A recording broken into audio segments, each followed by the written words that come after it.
hello, welcome. Yeah, I don't know where that came from. Hello, welcome. Is everything a bit jerky? Okay. Is everything a bit framey, or is it just my preview screen? Don't worry about it, Fox. Yes, hello and welcome one and all to another Partwork build. Yes, this is exclusively live for my patrons and channel members. You know who you are.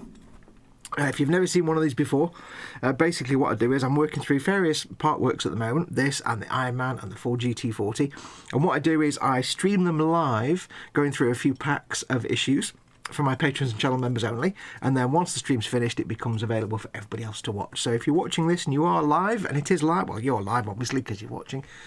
Oh dear, here we go. Yes, if you're watching this and it is live, then thank you, big thank you for being a lovely patron or channel member. I love you dearly. If you're watching this as the archive, then why don't you consider becoming a patron or channel member and you can watch these live. I'll get all that stuff out of the way first now. If you want to become a patron or a channel member and help keep the channel going, you can go to patreon.com/modelmakingguru. The address there is on the bottom of the screen down there. You can go there and become a patron, or you can click the join button under any of my channel content and you can become a channel member, and that way you can get access to stuff like this live, so you can join in the live chat. Yes, don't forget, of course, this channel is sponsored by emodels.co.uk, your one-stop shop for your model making needs. Link in the description below the video, and yes, and it'll be ad-free while we're live, so thank you to everyone who is a patron and channel member. Before we get going, I do have a requirement to do. Where are we? Let's see. We are like butterflies who flutter for a day and think it is forever. Yes, because Jeff Camden from Mongo is in chat, and he is our resident Carl Sagan. So there you go. There's today's Carl Sagan quote. So yes, today we are going to be cracking on with the rather significantly not small Dodge Charger. Dodge Charger RT from The Fast and the Furious and the films I haven't watched yet. Yes, I know. Hopefully, by the way, you can all see and hear me okay. Do let me know. I've got something in my mouth. Hang on, hang on. That's better. I hate sometimes when you brush your teeth and you get a little bit of like inside your mouth that sloughs. It's called sloughing, and you get a little bit of loose skin and it flat. And oh, it's horrible. Don't brush your teeth too vigorously, kids. That's the trick. God, we're already on a weird tangent, aren't we? So yes, anyway, we're going to be carrying on with the Dodge Charger. Today we're going to hopefully do issues, forgotten, 70-something, 71 to 82, I think. Something like that. If you remember, we didn't get all 3 packs finished last time, so I've got 3 packs again this time. Basically, I let like 2 or 3 packs build up, and then we crack on for a live stream. Might not get them all done today. If you're not familiar with the Partworks, first of all, let me just explain this Partwork has been provided to me by the good folks at Fanhome who do this Partwork. It's provided to me free of charge, no cost to me, so big thank you to them. They don't have any say in the creative process of these videos or these live streams. It's all down to me. But they very kindly provided this to me free of charge, so full disclosure, I've not paid for this Partwork, but I'm receiving it, yeah, free of charge. So big thank you to them. Basically, it's a Partwork. Each month you get a pack of 4 or 5, depending on the Partwork, magazines, or with a selection of parts. And what you do is, over the period of however long it takes, a lot of these are like 1 or 2, like 2 or 2.5 years, you build up the model slowly, bit by bit. Each month you get a few issues, and you build it up slowly. I let them pile up for 2 or 3 months, so we've got a few packs to go through. And we'll see how far we got. Well, as you can tell, we're on issue 71 and 72 onwards, and this is how far we've got so far. It's a lot of this is hard die-cast metal. This is, I don't want to bang it because I've damaged the paint, but yes, it's all metal and plastic and stuff, so it's really cool, and it's 1/8 scale. If you do want to pick this up or look at the Partworks, all the links are in the description below the video. So there you go. This thing weighs like the same as a small child. Oh, blimey! It's not like that.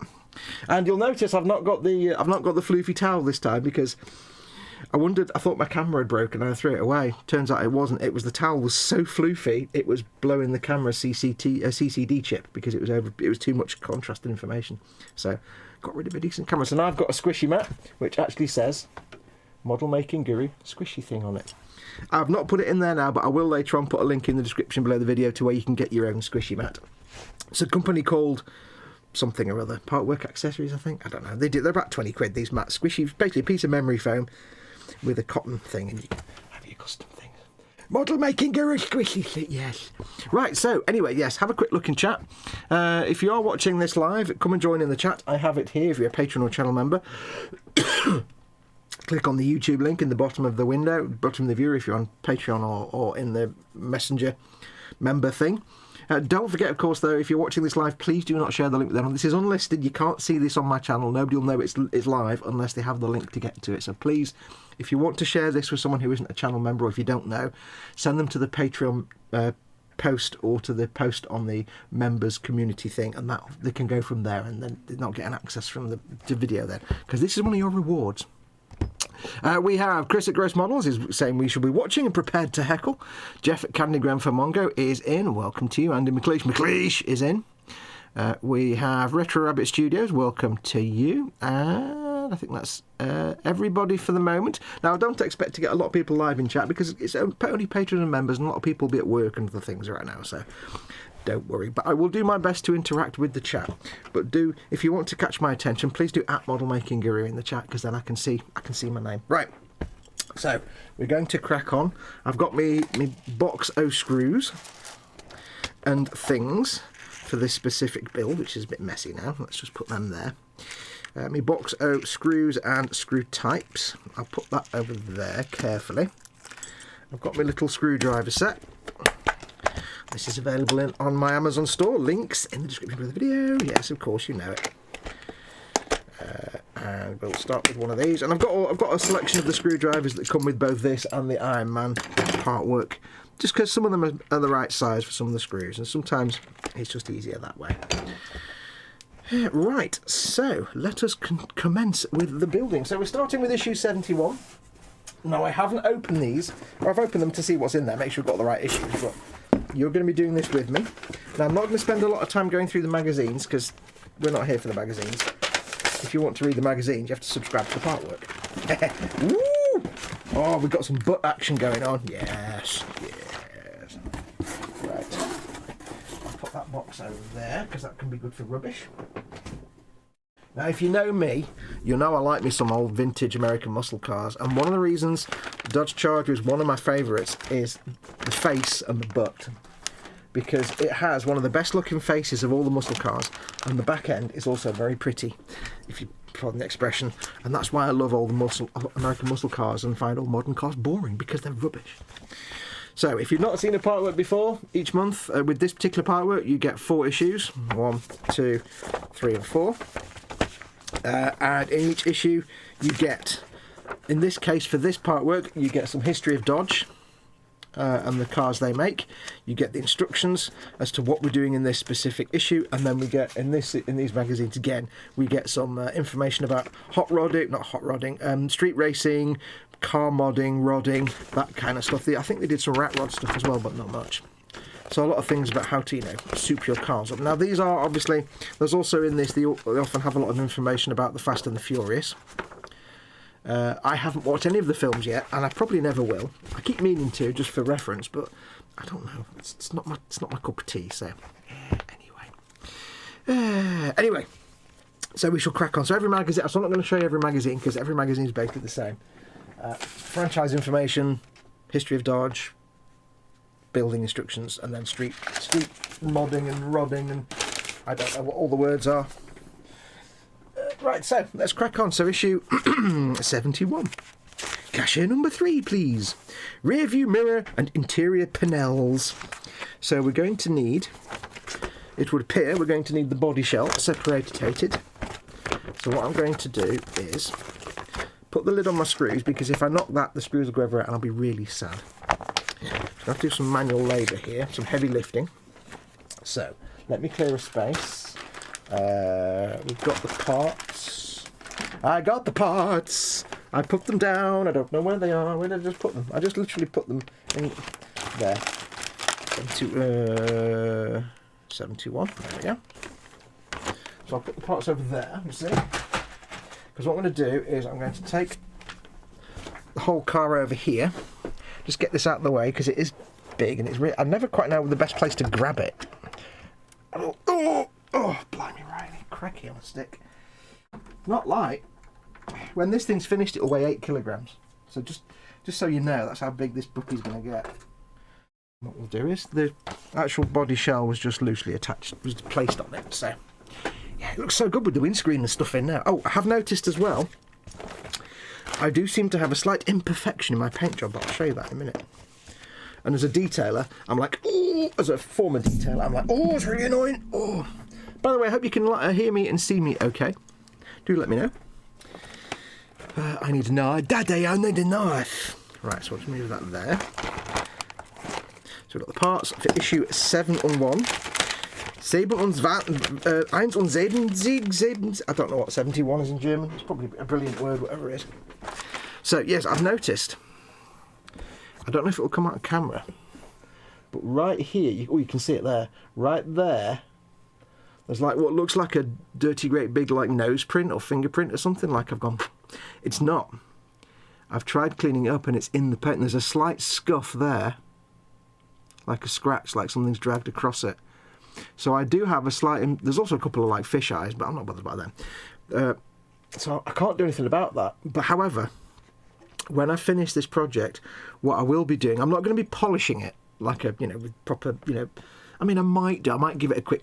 I might go out and get myself some Meguiar's D220? No, Meguiar's... I can't remember what it was now. The medium compound or the very fine compound. I might get myself some maybe Meguiar's or G-Tech, some the very fine compound and polish, but I probably won't. What I'll probably just do, I've still got some pots of wax in the boot of my car from my detailing days, so I might just give it a bit of some purple haze or something, some nice dodo juice wax. So it's going to have that imperfection there. So the detailer in me is going, I need to get the machine polisher out, but I don't know what the paint on this car is like. It could be just basic lacquer paint with no primer and no undercoat or anything like that, so I can't really risk polishing this without cutting through the paint and damaging it even more. So what I'll do is when it's finished, I'll just give it a nice clean and a coat of wax, a bit of alcohol and then a nice coat of wax. Anyway, so yeah, so there is a slight imperfection, so it's not the end of the world. At least it's the downside of having a black car, you see. Black car shows up everything. How do you get a genuine radium dial watch, Retro Rabbit? Oh, where are we? Talking about the end of the world. Charger released in '69, best charger ever, says McLeish. I think this is a 71, I think. Not sure.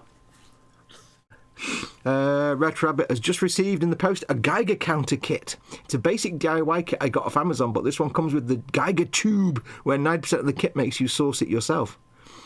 Cool. Geiger. He's been saving up his bottle caps. Oh, yes. Chris says, hello, we have arrived. Hello, Chris at Gross Models. Welcome to you, and I assume everybody else watching. So I assume that's Katie and Jem. So welcome to both of you. Maybe not Katie. Katie would be like, it's boring. What am I watching this for? So maybe she wouldn't. I don't know. I'd be very bored if I was watching this. And I was Katie. Right, so we have... what have we got? And, so we're making the rear view mirror first of all. Rear view mirror. Put that there. Now I'm a little bit bouncy today because I've literally had one sip of a cup of coffee and that's my entire fluid intake for the day. So I'm a little bit... I get a bit hyper when I'm dehydrated. Let's just turn that inside out. There we go. Out. It seems our actual mirror lens is a piece of shiny coated plastic, which is cool. Right. Fox Gnoggin in shot. Yes, you might get a lot of that. Head. You probably get a lot of my head because I'll be working down here, so you have to just deal with that.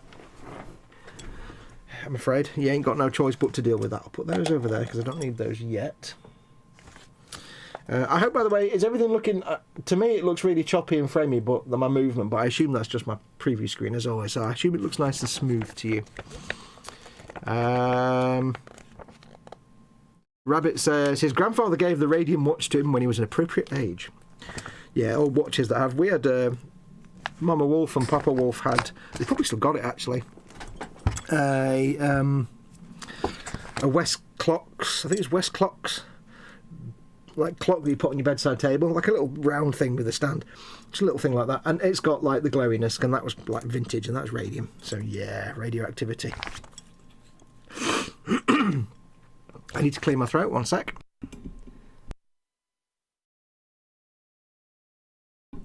There we go, and a quick swig of water. Rabbit says he's not got a bunker, he's only got 3 tins of beans stashed away for the fall of civilization. Might not last you that long. And I've got the sniffles. Oh, god damn it. Not even started work yet and my body fluids are out of control. Ew, that didn't sound good. Let me just blow my nose, 1 second. God damn.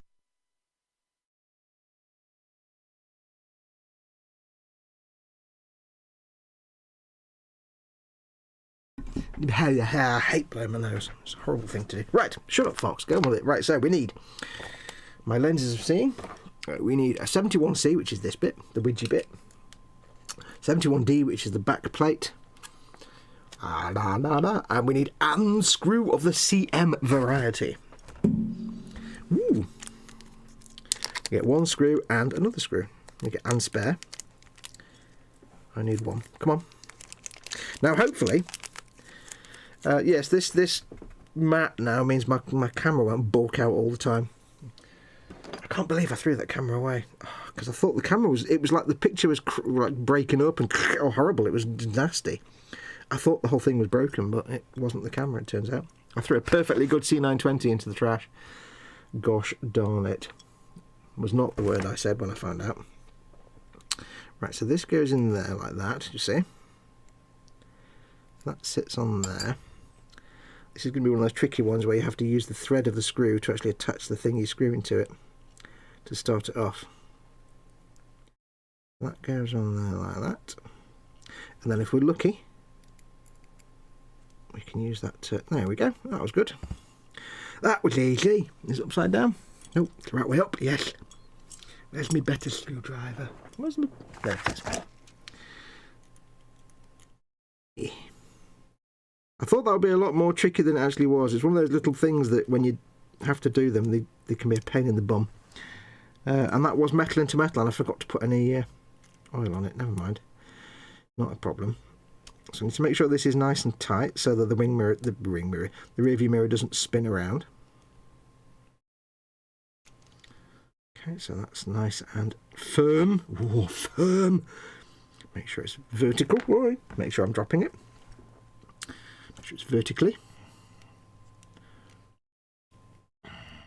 Now, apologies that what you'll probably see a lot is the back of my hand, or because the difficulty with doing stuff like this, a bit like when me and Fester do the stomper, is that I need something to clean the fingerprints off that when it's finished. Is that we're going to have to move between big things and little things, and yeah, unless we're constantly farting around with the fact. Well, I'll tell you what, I'll just move the camera in, and there we go. I may just have to do that. It'll probably look terrible, but there will suddenly, before you know it, there'll be. I've got to bring a big thing in a second, so let's just put that back. Do let me know if it goes horribly out of focus anyway. You see, it never ends, does it? It never ends. Let's just make sure we're in focus. Hang on. La la la la la la la. Can't see that because it's overexposed. There we go. There we go. Right. So, yes, I would zoom in to show you the little things, but I'm going to have to zoom back out again to the big things, and it'll be constant focusing nonsense. So instead of doing that, I won't do that. So we've got that bit on there. That's attached. That's the back of the rear view mirror. Then it says, remove the protective film from the back of the rear view mirror and stick it into the housing. Stick it into the housing. Housing. This is where a placemat with a bit of blue tack on can come in quite handy. Aha, see? Don't look half as stupid as I am, you know. Wait. So, lenses down. We have the rear view mirror here, which is a clear piece with silver paint on it. We take the backing off. It's actually a bit filthy. It's a bit mingy in this. It's kind of got all crap on the back of it. It's a bit unclean. Not pure. Oh, no, that wasn't supposed to come off. There we go, bit of that. And this needs to go into the housing, the house, like this, you see. So it just sits in there like that. Almost. Almost, but not quite. In you go. There we go. That goes in there, and it's a complete mess of fingerprints.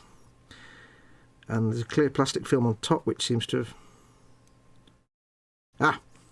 It's got a piece of clear film over the top of it. I wondered why it was coming off, so I pushed that in. It is now pushed. Gespundet. And then I'm going to peel this film off. Does it say to peel the film off? La la la la. There's a piece of clear film over the top. I'm tempted to leave that just for the moment, for the reasons that are obvious. But then again, no, I'm going to take it off. Ready?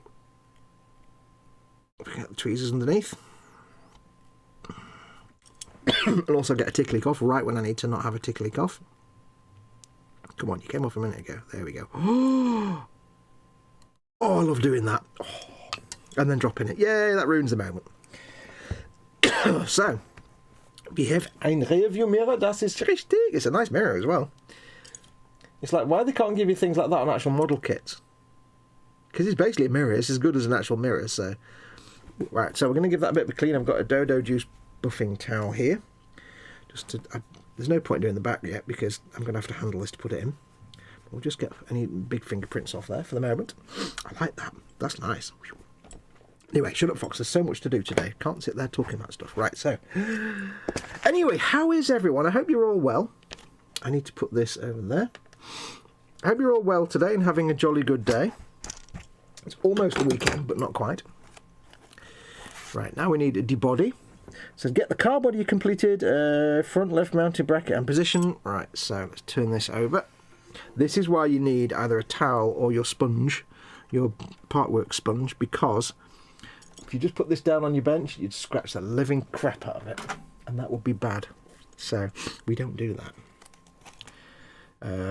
I'm going to quickly do something. Hang on. 1 second. Okay, let's just see how that looks. Don't need to do that. Right, that's cool. Why can't I see myself in the mirror? Says Chris. Hang on.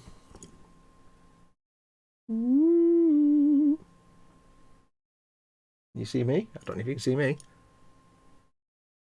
That's my ear. Ear. That's a manly beard.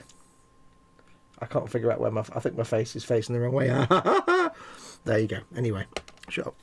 Yeah, so do let me know. Hopefully everything is all... Panzer's in. Welcome, Panzer. Big hugs to you, Panzer. Let me know. Everything should be nice and smooth and not choppy and framey, so do let me know. McLeish got his combo shots yesterday. Feels like a bus has parked on me. That's Fester. He parks buses on everybody. Why can't I see myself? Because you're a vampire, says Panzer.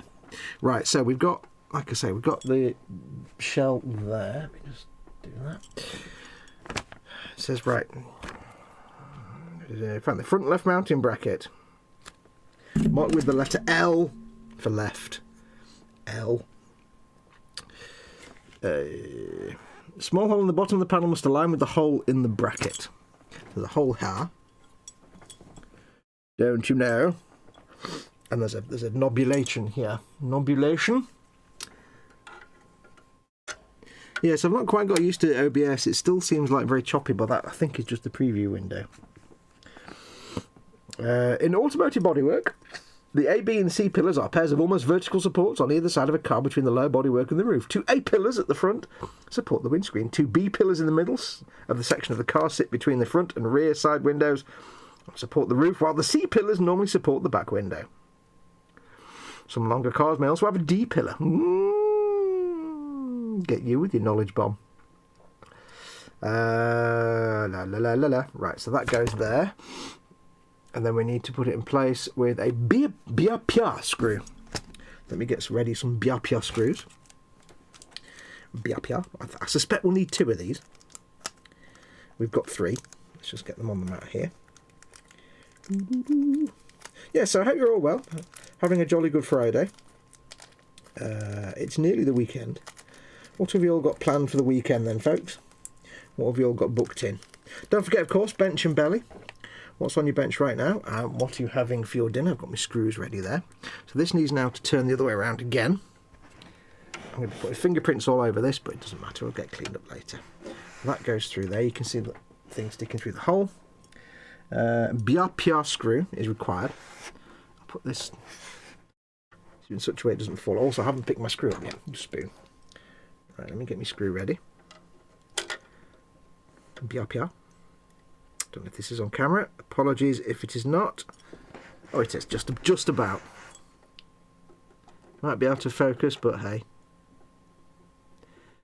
No oil on this because it is, of course, a screw going to plastic. So I'll loosely put that in. Not going to put it in right tightly because I might have to wiggle it around a little bit. In the same way, 71B on the other... Okay, that's going to be fairly straightforward. So 71B will be on the other side. Let me turn this around. Trying to minimise handling the actual outside paintwork as best I can. So this will need to go, whoops, that way. So let's get that in there.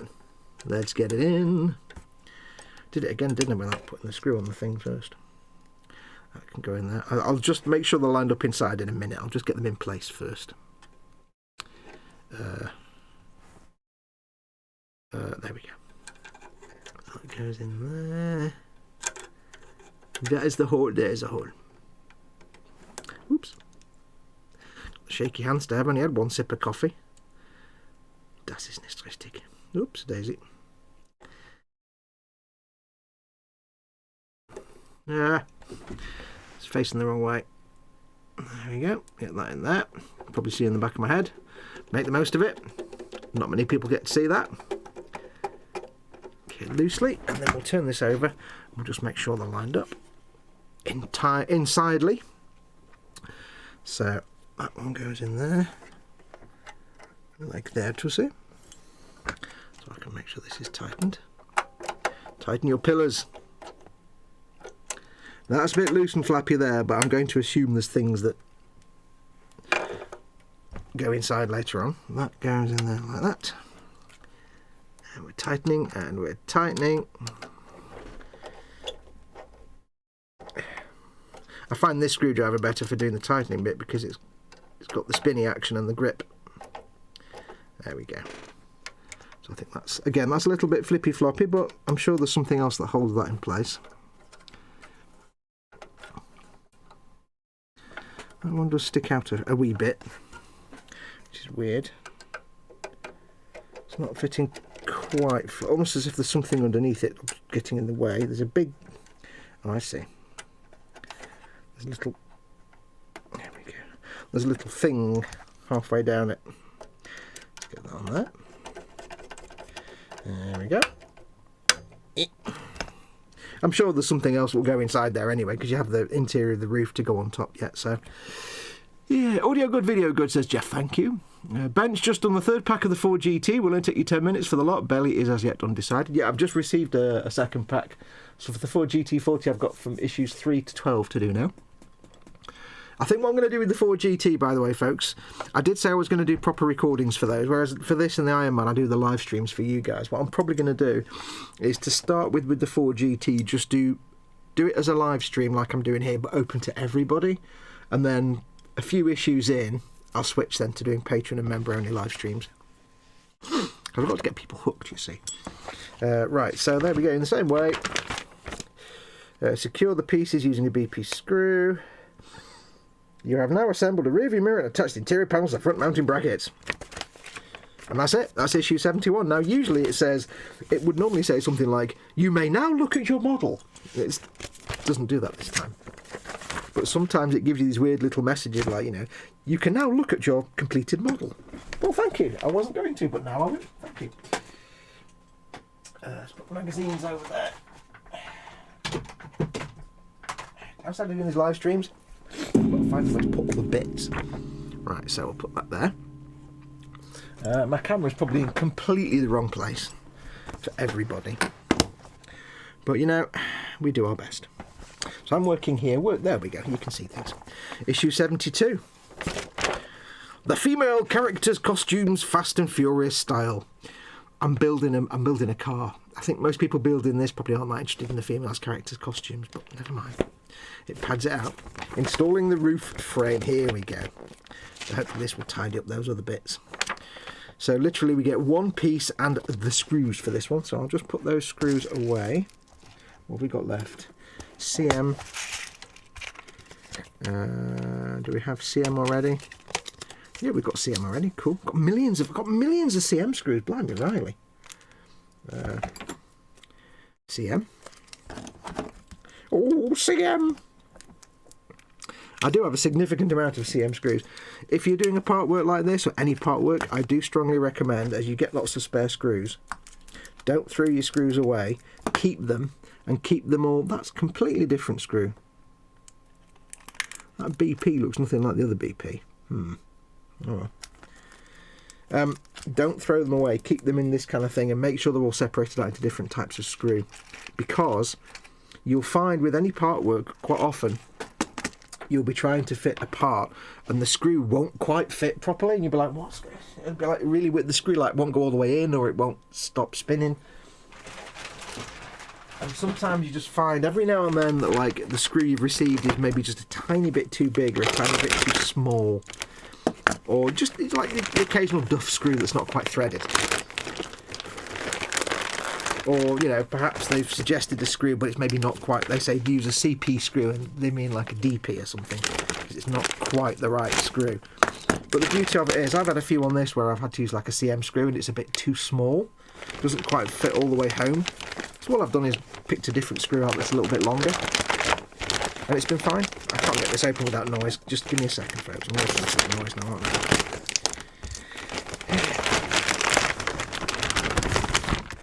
Especially when I was doing the chassis and the seamy underbelly.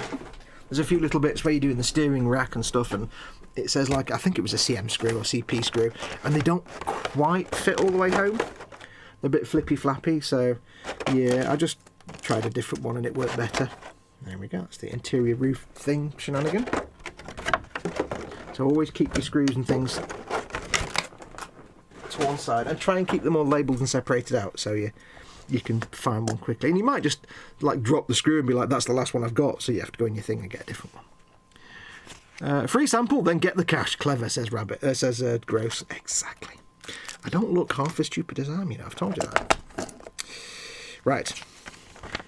Pieces for this stage are the interior roof frame. Assembly area, the roof, just in case you're wondering.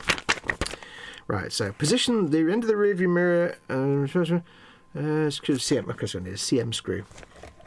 So the first thing we have to do is installate the rear viewing mirror, which I put over there. So it says, where does it say to go? La la la la la la la, like that. So it fits into this little hole here. The CM screw. Okay. Oh, wheezy, hello. Where's that wheeze come from? Ooh. CM screw, of which we have we only got one, so I'm guessing I only need this one CM screw. Cool. I do like having a not fluffy mat. It's most handy. Right, so... Oh, dirty great big nub they've had... Oh, nobody's ever going to see that, though. So this needs to go... Which way around? This needs to go... Where's me... Like that. So it's going to sit in here like that. This is, again, going to be a little bit tricky. Getting this to go in whilst holding it in place. Get the thing on the driver first, you spoon. There we go. That needs to go in there, and then into there. It's always quite tricky when you've got to balance like a bit in the middle, and do it on camera. Always a challenge. But that's the thing about challenges, they're made to be challenging. I don't know what I'm talking about. I forgot to put oil on that again, oh well. Right, so make sure this is in and straight. Try one of the smaller screwdrivers, because that bit on that one's a bit too big and I can't be bothered swapping it out. That's a bit better. There we go. Okay, so it doesn't really... Ooh, drop the screwdriver. Find the screwdriver. Drop the screwdriver. It doesn't really tighten too much. I can still turn it round and wiggle it. So it doesn't really matter though, as long as that's straight.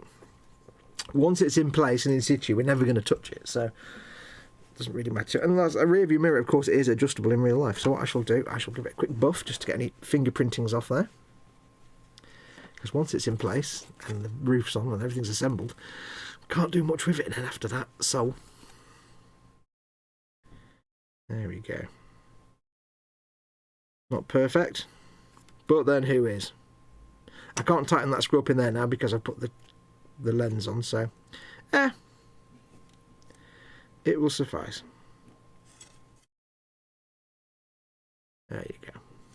It's got a little bit of wiggle either way to it, but, you know, wing mirrors, rear view mirrors, if you look in your car, yours is never straight back, is it? Always angles to one side a little bit. So it's a little bit wibbly-wobbly, but it doesn't matter. Right, so we'll put that there. Towel be gone.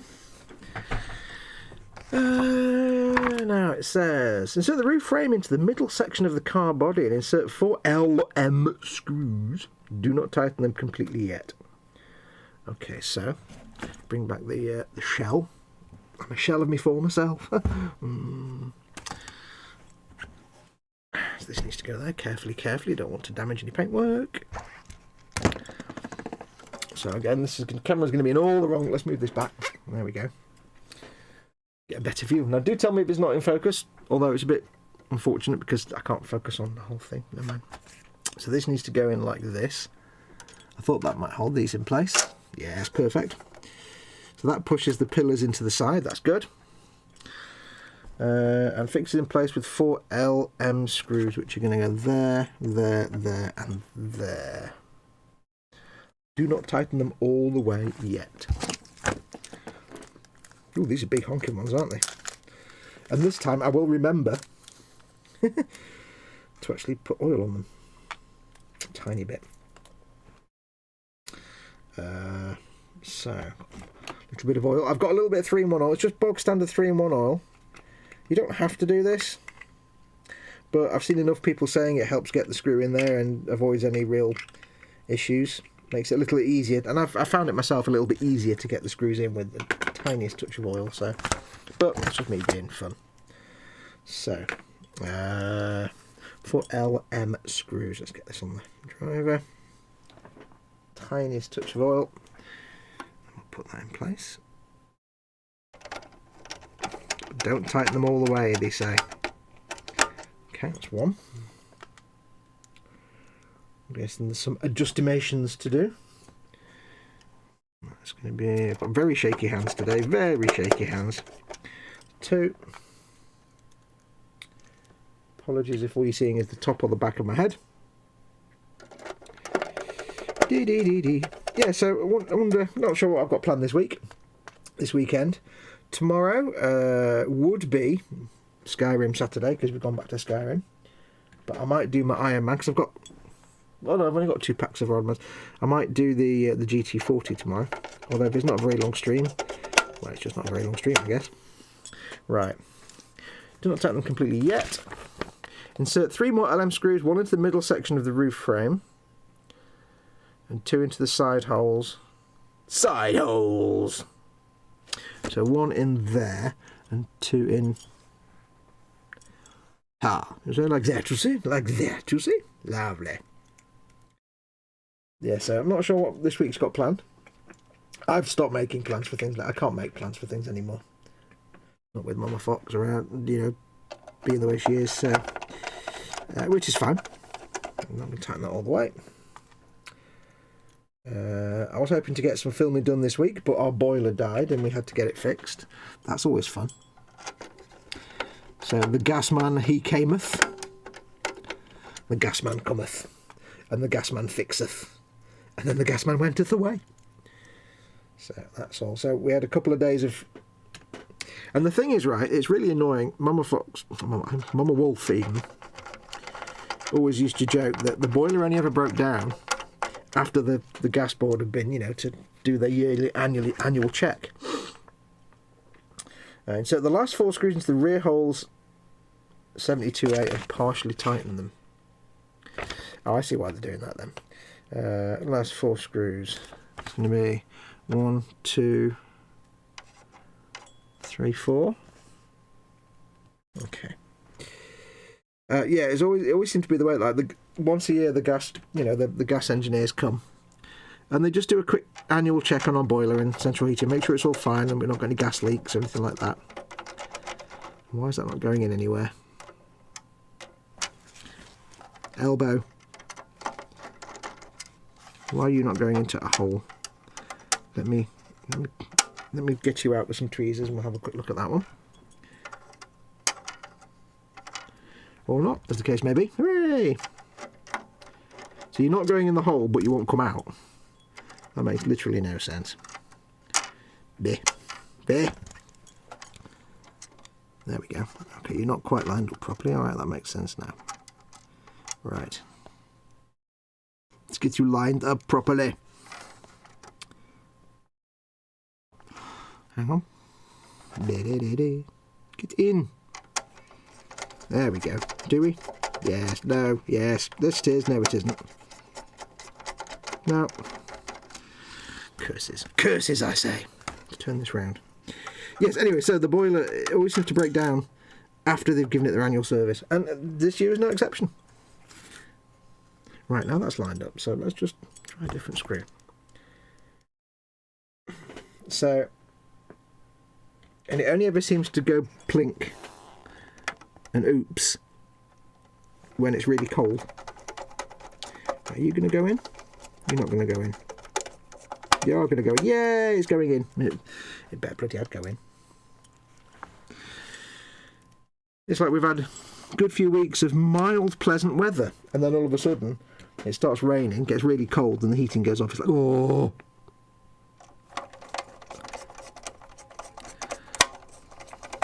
And the annoying thing was, he fettled and fettled with it to get it fixed, and in the end it turned out to be a single fuse, which we could have fixed ourselves, you know, which I could have fixed myself.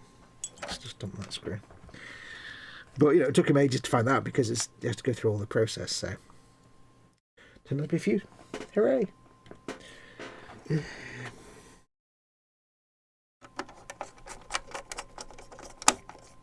Right, so that's them in loosely. We've got two more to do. There.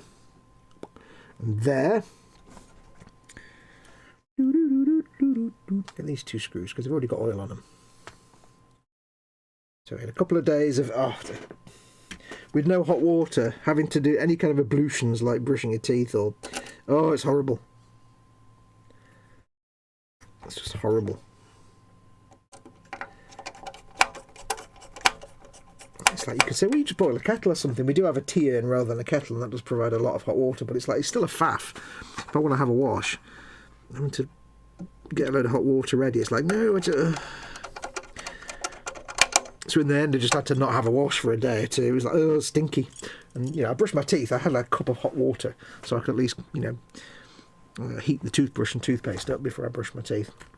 Partially tighten them, and then it says, now tighten all the screws, making sure they are tightened equally. This is why they've done that bit step by step, not tighten them all, because whenever you do anything like this, especially on plastic flexible things, you never want to do all the screws in at the same time and tighten them all the way, because you want to work your way around and have the pressure on all the plastic parts equal. Because if I do all these screws at this end really tight, it pushes it up like that and bends it, and then these might not go in quite as easily, or they might break the plastic. So it's always better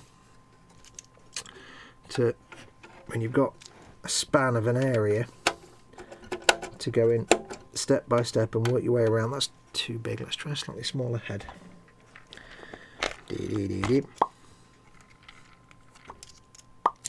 Ow.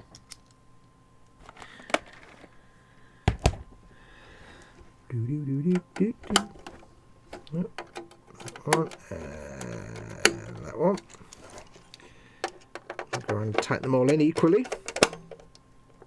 I'll come back in with the manual screwdriver in a second. And that in the middle. Ping. And we shall do, there's no easy way to do this. I'll have to stand it up. There we go. Afraid you can't see much now, but never mind. Just imagine if you will, what's actually happening. In fact, I'll just turn it down. There we go. Put it down there like that. This is probably horrible to watch because everything's out of shot, but hey.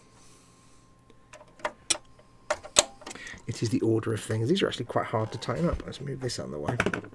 Quite hard to tighten up efficiently.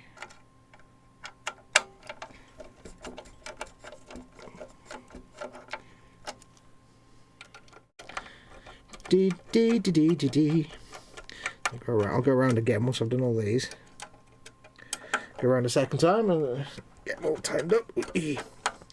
Zip, zip, zip. So, I'll go back here.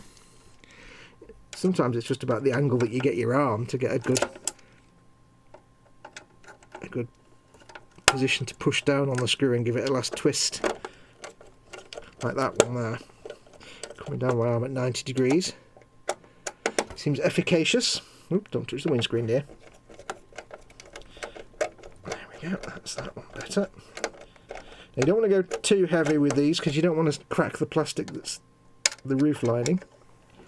I'm going to stand up for this. That would be a bad thing to do. You don't want to do that. So my advice would be not to do that. Let's try with a different screwdriver. See if this one's better. That's a bit too small. Try this one. Sometimes these little ones you get with it are just a little bit more grippy in some screws. Don't know why. Just is the way sometimes. Just it's a lot more effort to use a manual screwdriver like that. Centre one here. There we go. Nice and whitey tighty tighty whitey, whatever the phrase. I don't know what the phrase is. Look at the titularity. These are at a bit of a funny angle as well, which makes it easier for the screw. The screw head to slip out the bit because you can't quite get your hand all the way around the screwdriver, which is a little bit of a frustration. Need a screwdriver that's twice as long, really. There we go, that's a bit easier. That one.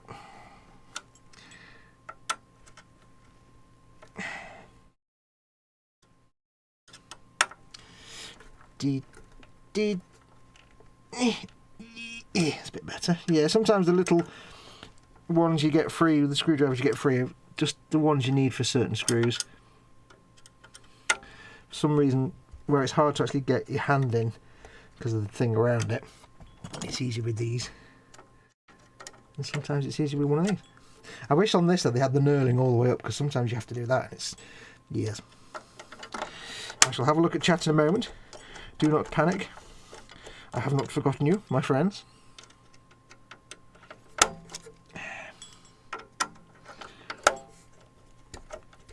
So turn that around there. Let's get it. Right, I think that is now as good as it's going to get.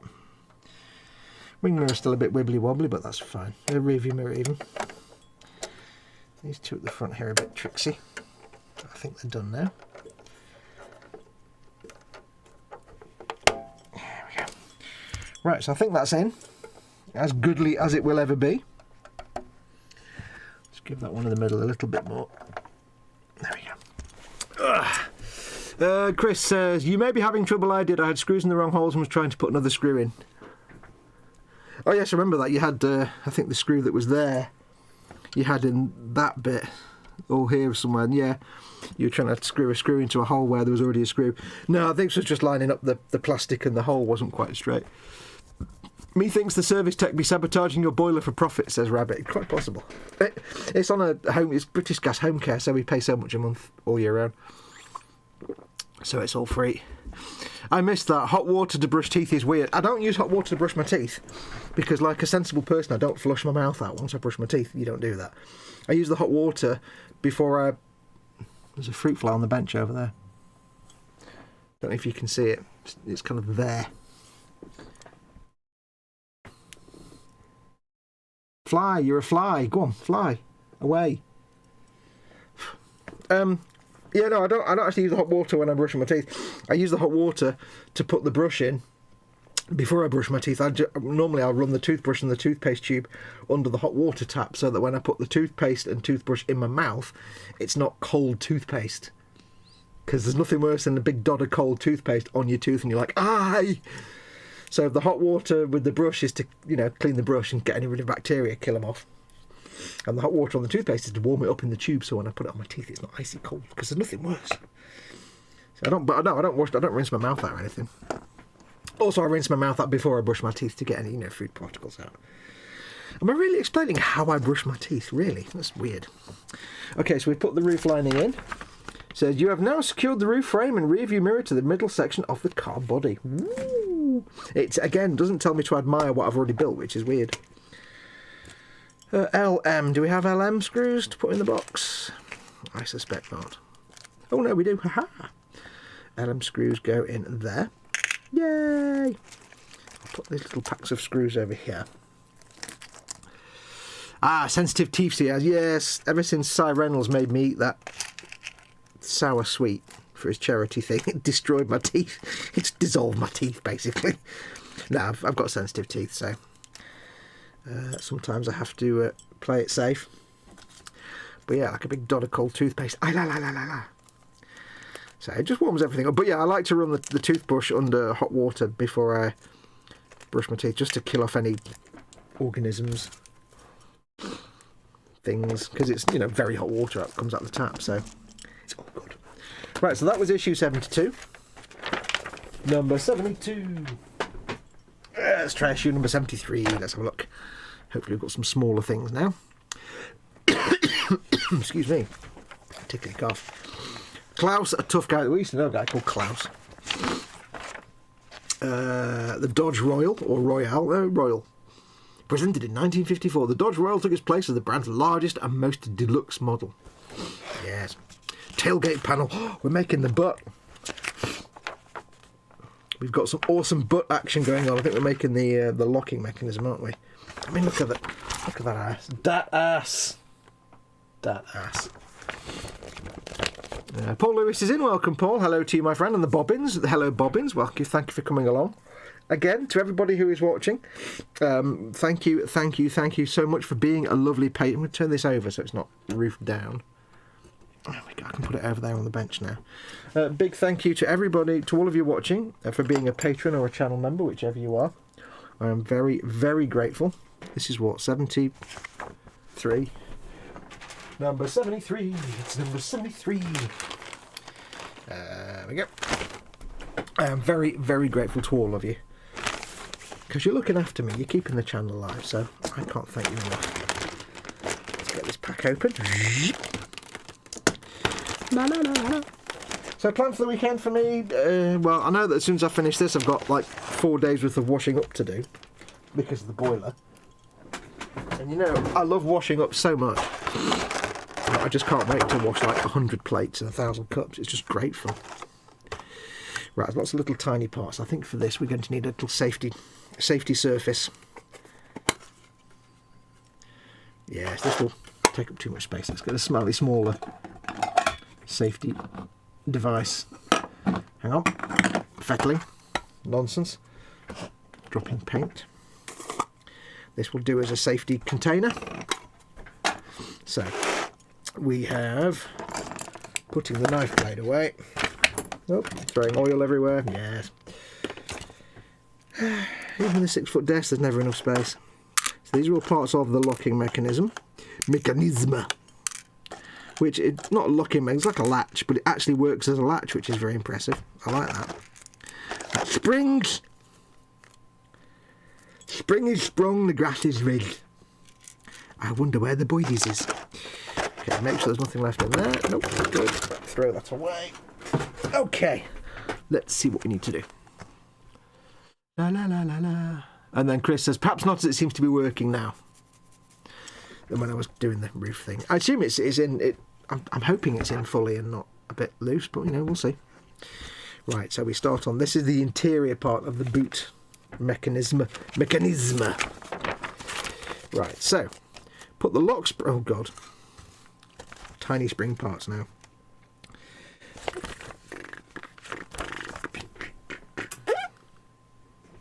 Let's move in a little bit for you.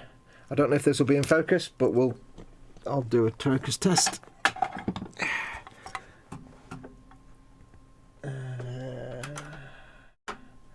Focus. That seems to be in focus. If it's not in focus, folks, do let me know. Because, you know, I don't want you to be watching a blur. So we need a piece of that and one of those. Oops. And also we need Lockspring 73E. Hang on, is a difference between them? Or are they both the same? Oh, one's bigger. That's 73E is the smaller one. Okay. So that will be 73E. Yeah, they could have printed it on a little bag, you know what I mean? They print it on when it's a bag of screws. Bag of screws! Yeah, apologies if I miss your comments, by the way. The chat is all the way over there, so... Ping, says Chris at Chris Models. I see what we've got to do. I see. So we need to get these two bits here. We need a tiny spring, which I'm about to lose, I would suspect. Apologies, tickly cough. So we need to do... How does this go? So these go like that. With the little nobulation sticking up. So that goes on there. Sometimes it's easier just to do this with your fingers. Oh, okay, it actually is quite a nice tight fit. Like the Dancing Troupe, tight fit. You remember seeing tight fit? 1980s. Okay, that's slightly cooperative. Yeah, sometimes with little things it's easier to do it with your fingertips rather than tweezers. Tweezers are handy, but sometimes they can make things a bit more complicated. Right, so now we have something for picking up the world's smallest hot dogs. See? I can pick up the world's most tiniest hot dogs. It's quite a good little claw, that. With a little bit of spring in the middle. Pins on the piece need to go in the back of this. So they go in there like that. It's quite a clever mechanism. I watched Chris at Gross Models when he did his. Watched how this mechanism actually works, and it's actually very clever. It's probably loosely based on the actual mechanism.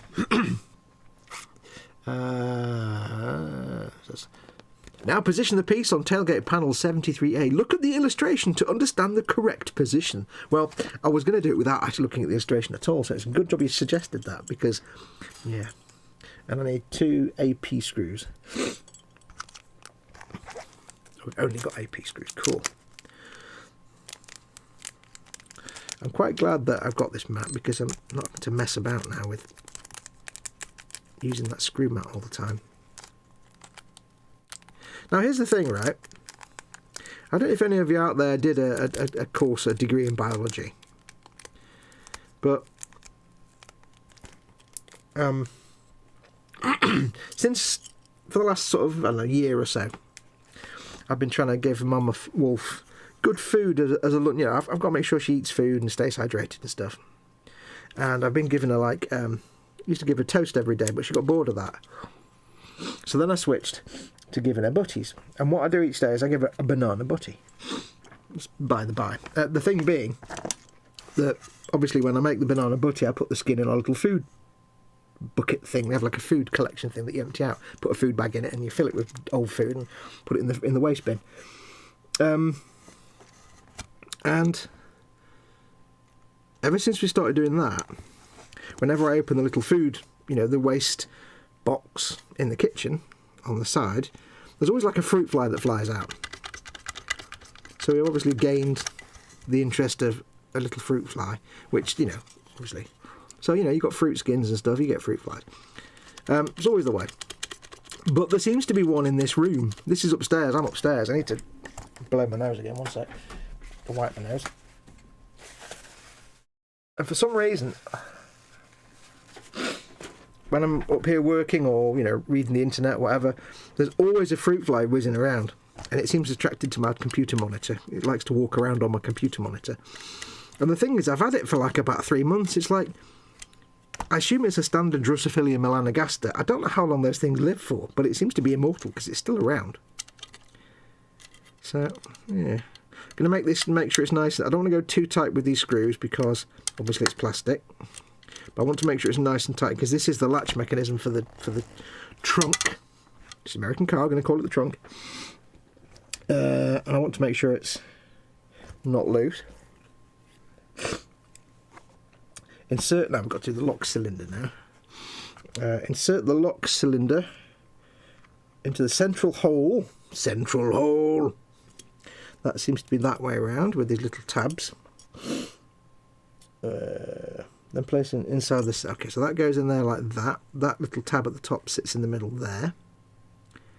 Okay. And then it says, Place the spring inside the cylinder. Ah.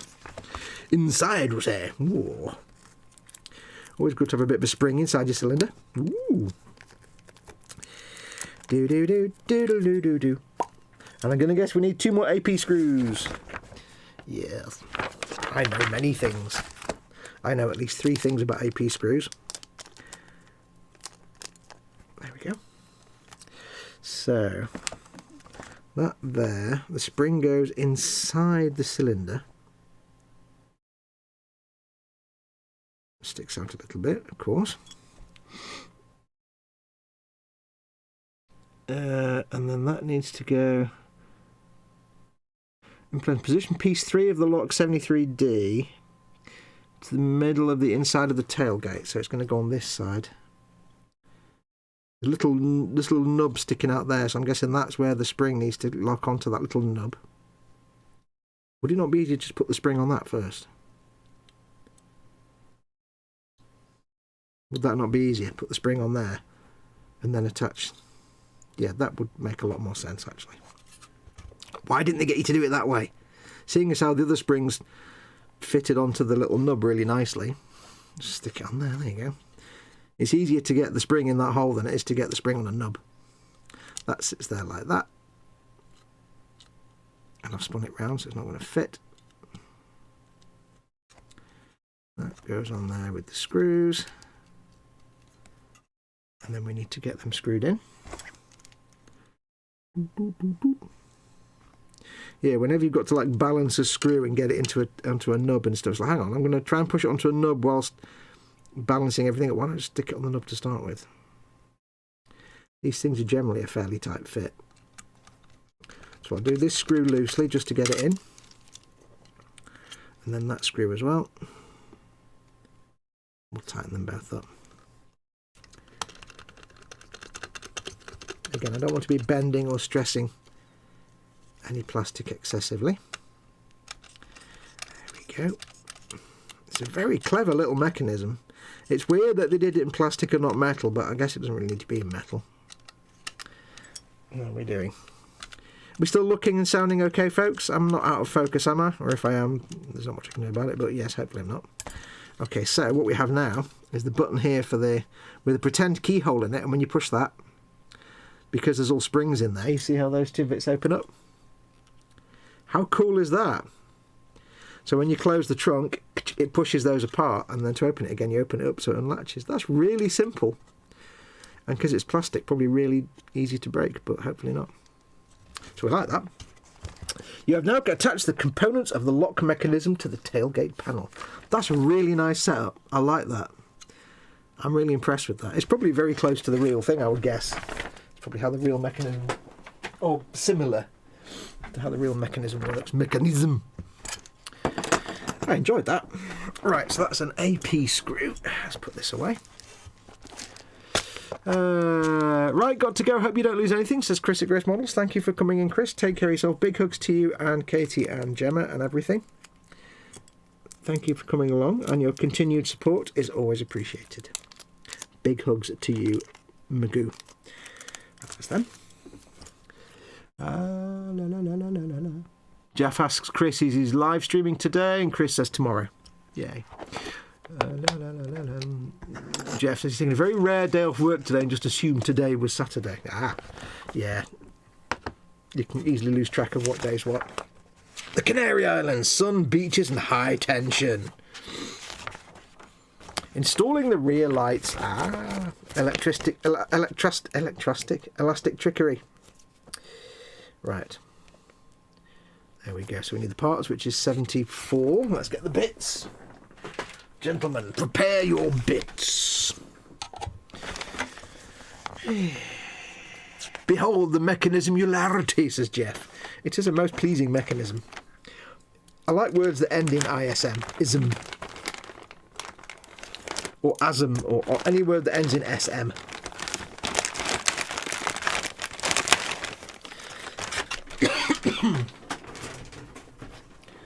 I like the word plasma because if you take off the A off the end, it's plasm.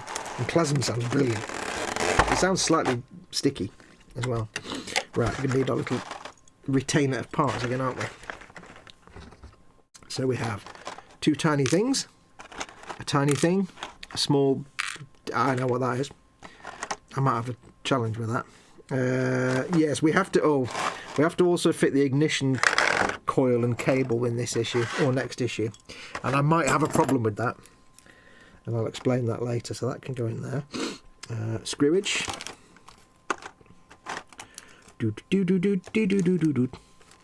I did seem to have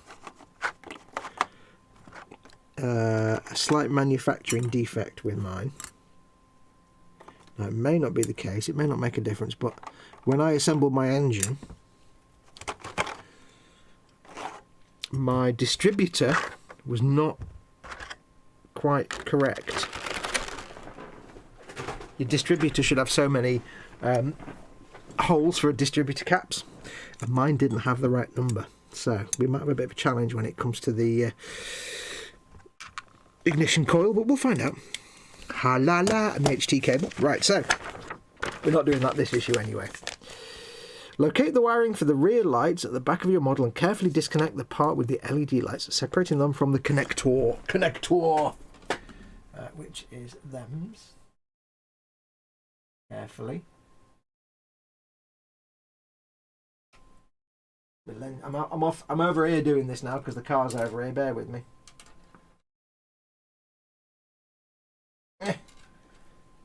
Carefully separating them.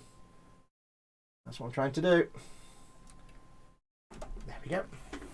Right, so that's the rear lights. Rear lights. What's that secret you're... I hope I know how to put them back in again. Which way round we go? Right, so there's the rear lights. I know what I do need to do. Put my chair up a bit. There we go. So, position the left and right rear light sockets as shown in the illustration. So, we have a short one and a long one. And it seems to be 74C.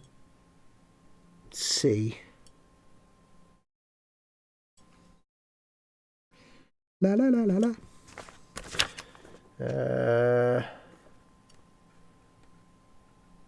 Okay, so these have L and R on them, but it doesn't in the instructions anywhere tell you which one is which, because you can't see the L and the R. Oh, okay, right.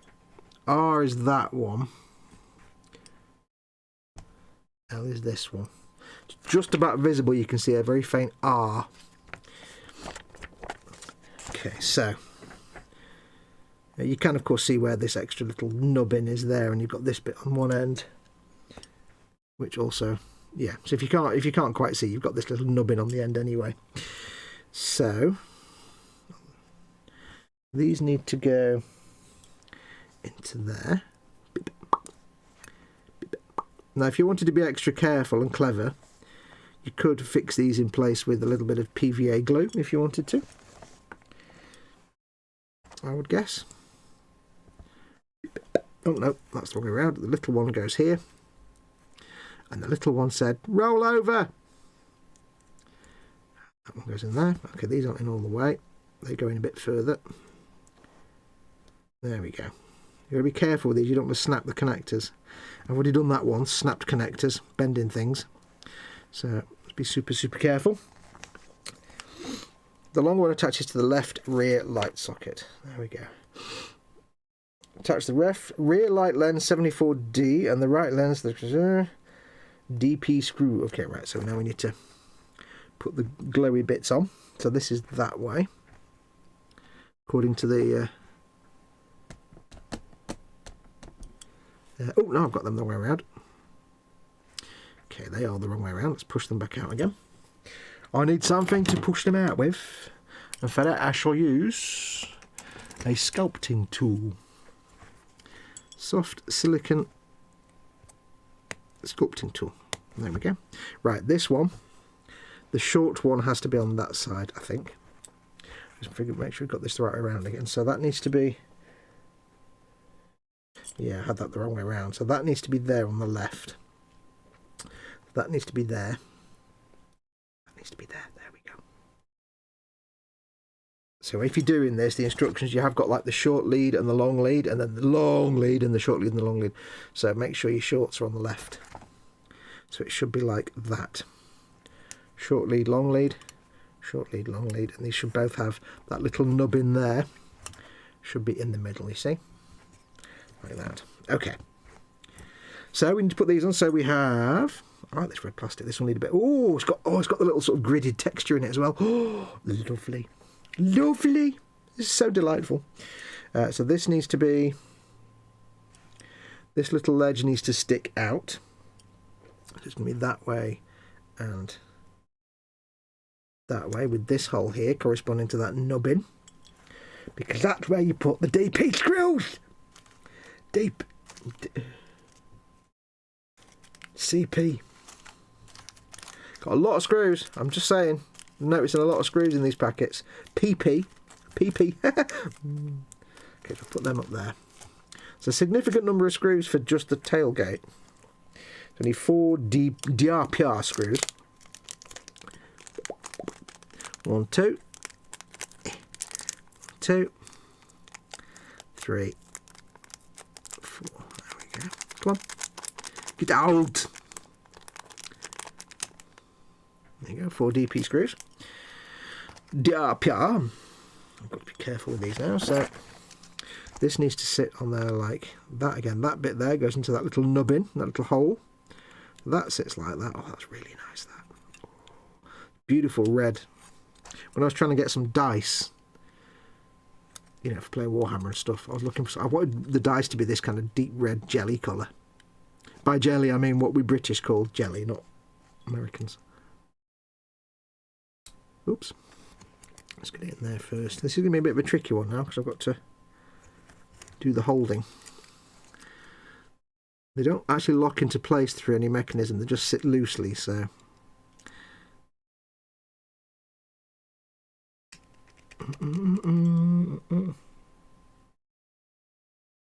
So I'll do that one on one side, and another one on the other. Do. We're still looking and sounding good, folks? Do let me know. Do.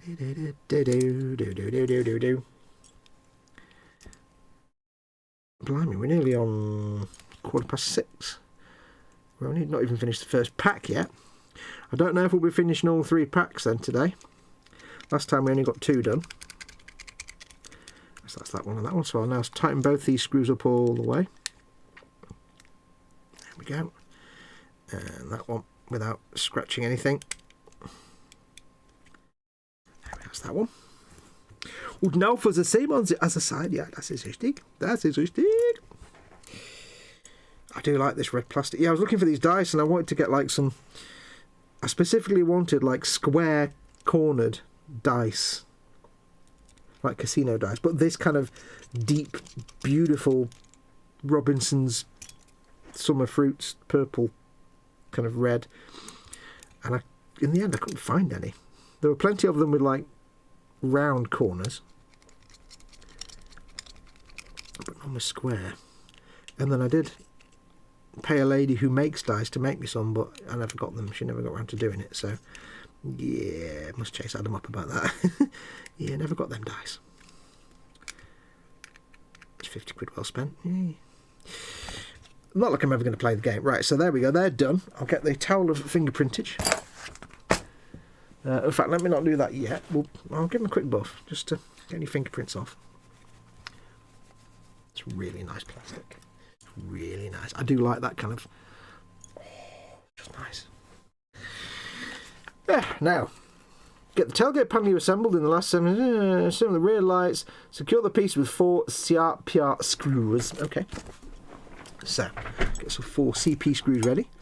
PP. CP, there we go. 4 of these papers. And 2...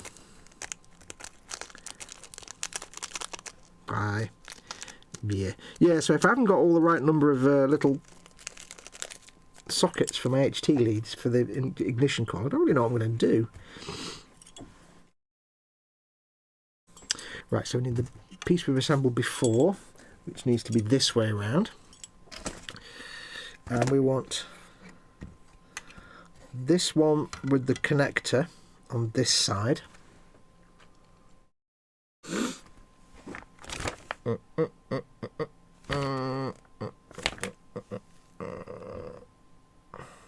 that makes no sense. Because here, 74C has the short bit. There, 74C is on the other end. There, 74C is on the short bit again. Well, that makes no sense. Oh, well. They say the short end on this end, so I'm going to guess it goes that way around. Somehow. Am I going to have to bend wires and things? Close-up image shows you where the wires should be. Okay, so it goes like that. So I'm going to have to bend wires, aren't I? I can see it coming. Because that needs to hang down.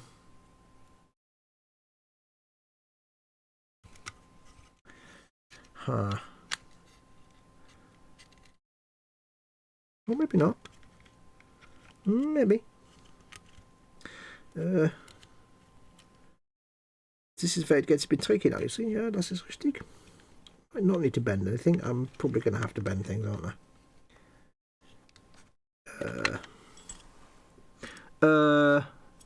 What?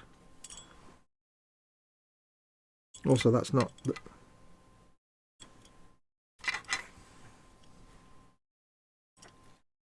What? That makes no sense at all.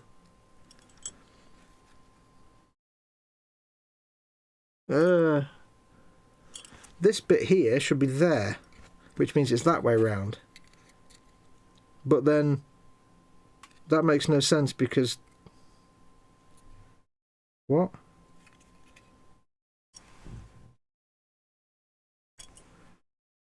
How is that? Because then this wire is on that side. Have they given the instructions the wrong way round? They've given the instructions the way around, haven't they?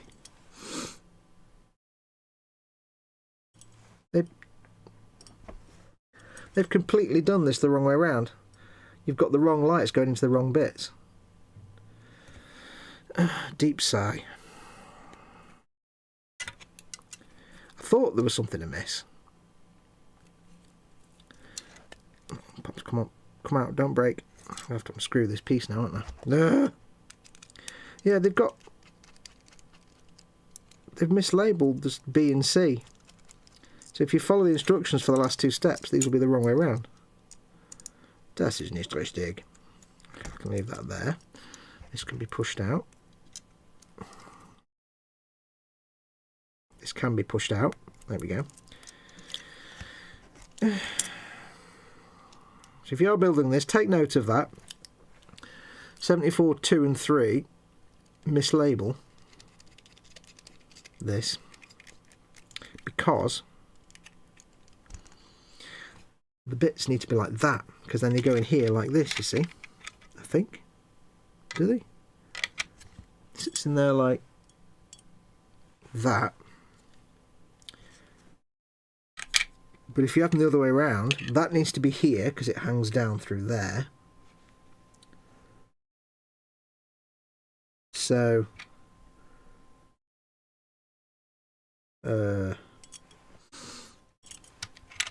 so this one needs to be on there,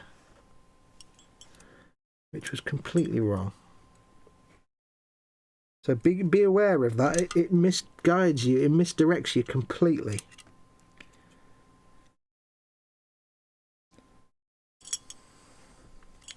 It does completely send you in the wrong direction.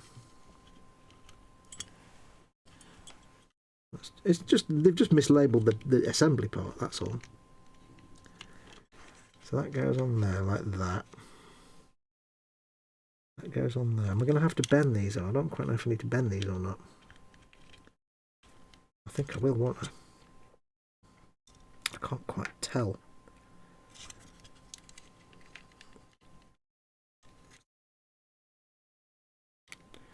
Doesn't say anything about bending them, and I'm loath to do it, but I think I'm going to have to, aren't I? Watch me snap these now. That needs to come out the bottom. Here.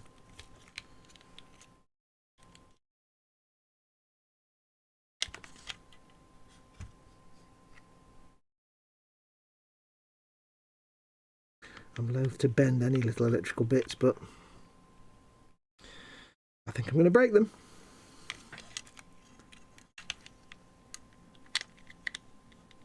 That goes in.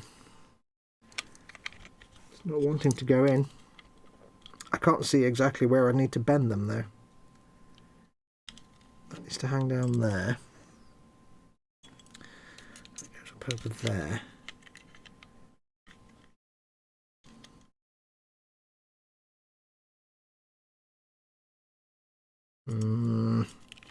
I'm not liking this. I can't see exactly how I'd need to bend them. And I am bending them a bit, but I don't want to bend them too much. Oh well.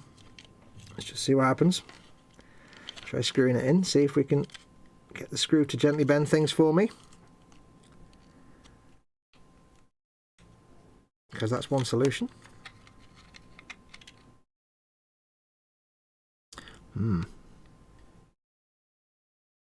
Trickylarity. I don't understand how these are supposed to.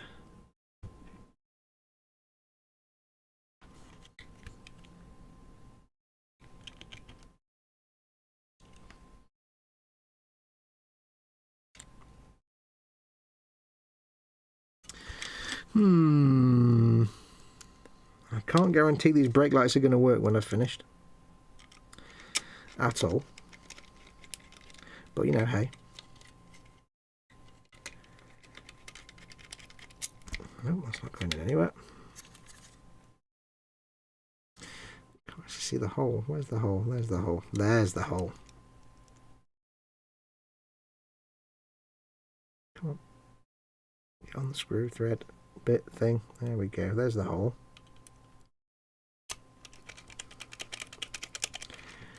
I'm hoping that just by using the screws to push the light down, that will bend the contacts in whatever way they need to bend, because it's impossible to see which way to bend them. It doesn't tell you anything about bending them at all.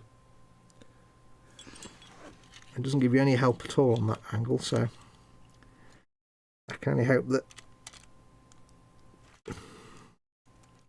just fitting the light will make it work.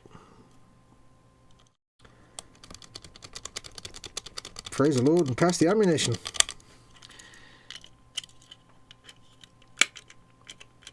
There we go. That's that jammed into place. I think quite literally jammed. Jamming. Yeah, so do be careful on that then. The instructions are clearly wrong. Or clearly completely wrong. Where it says here 74C, that says right and left, it should be left and right. Explains why the L and R are the wrong round. They've got that image flipped over. So 74C is L. Brilliant. Well done. Well done, that man. Well done. So this needs to go over here like the actual C. And then that needs to go. That was frustrating.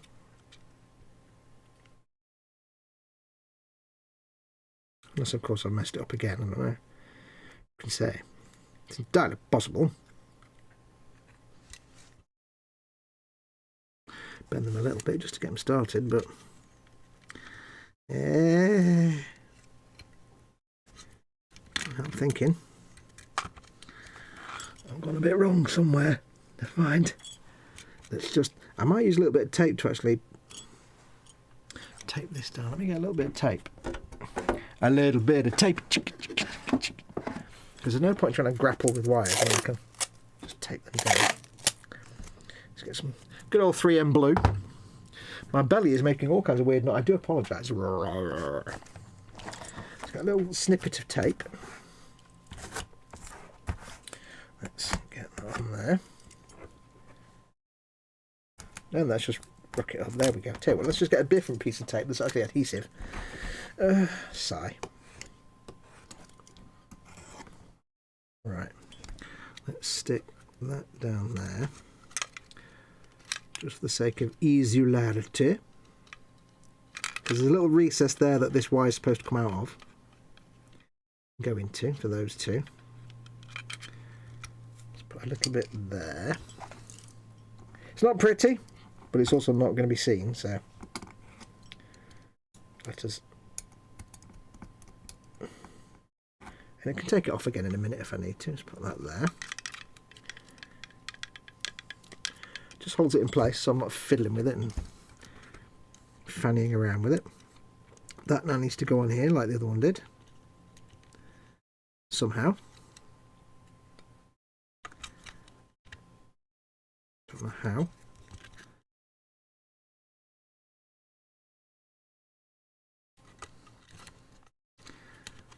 No idea how this is supposed to. There we go. Okay, so that's starting to look a lot like Christmas. No, shh.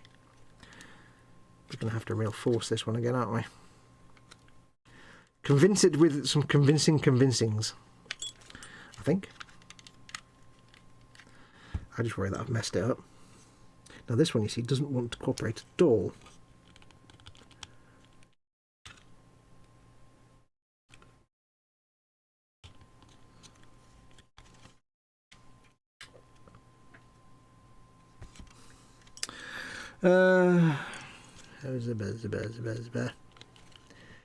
This is not enjoyable. I feel very nervous about this.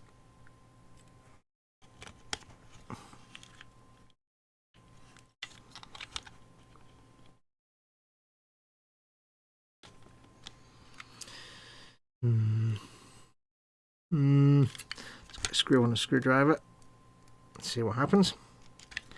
I fully expect these lights not to work when I've assembled this. But hey, doesn't really matter. I mean, let's be honest, once I've assembled this thing, I'm going to take the batteries out and never turn the lights on again. Let's be really honest about it. As with most Partworks. And if necessary, I can always later down the line reorder the issue that has these bits in and get replacement parts. Okay, that was easier. That was easier.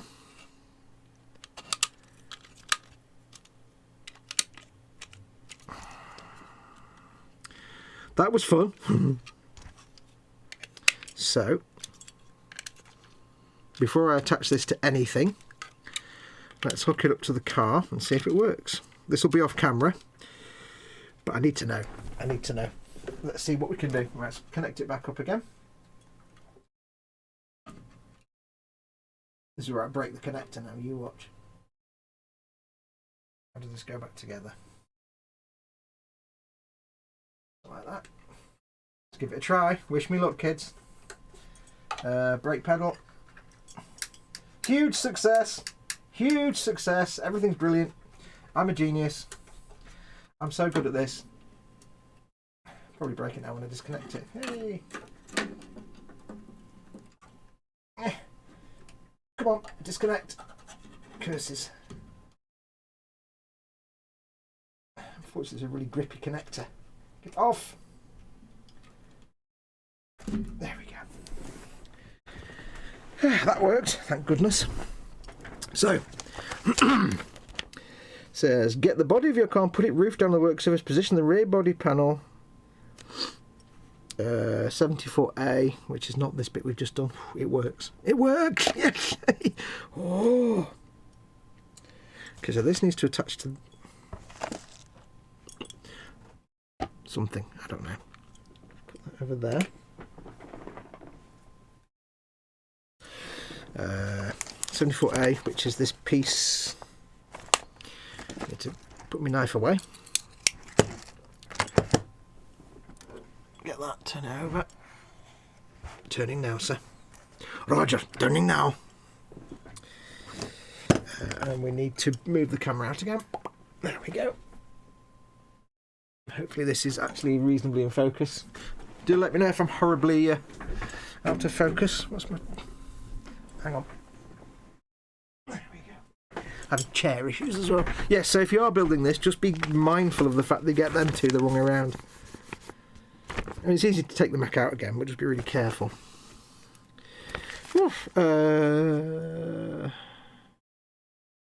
Place and secure it with 9 PP screws. Blimey. It needs to be that way around, so that goes in there. Like what now? Who shot who with what now? Okay, diagram. Bit vague. 9 PP screws. Okay, that goes on there. Alright, I get it. I get you now. Whoa. I'm a little disappointed that that bit of the back end is plastic and not metal, but yeah. Right, PP screws, it said, didn't it? Which are flanged. Flanged! God damn it! 1, 2, 3, 4, 5, 6, 7, 8.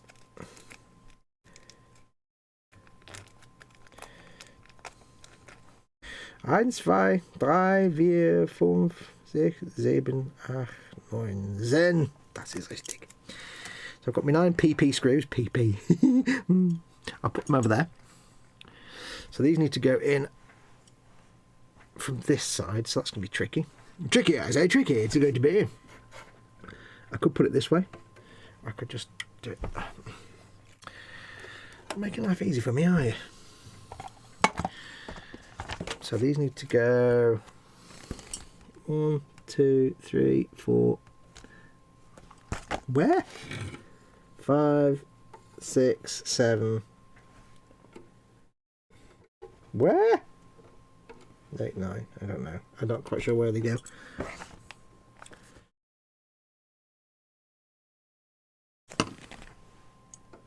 Okay, 3, 4. Let's just wing it and see what happens. This is going to be lots of shots of my head, I'm afraid. There's plastic screws going into plastic, so no need for oil. How is that even going to... Oh, I see. Right, some of these are just literally the screw head has a flange on it, and that stops it pulling back out again.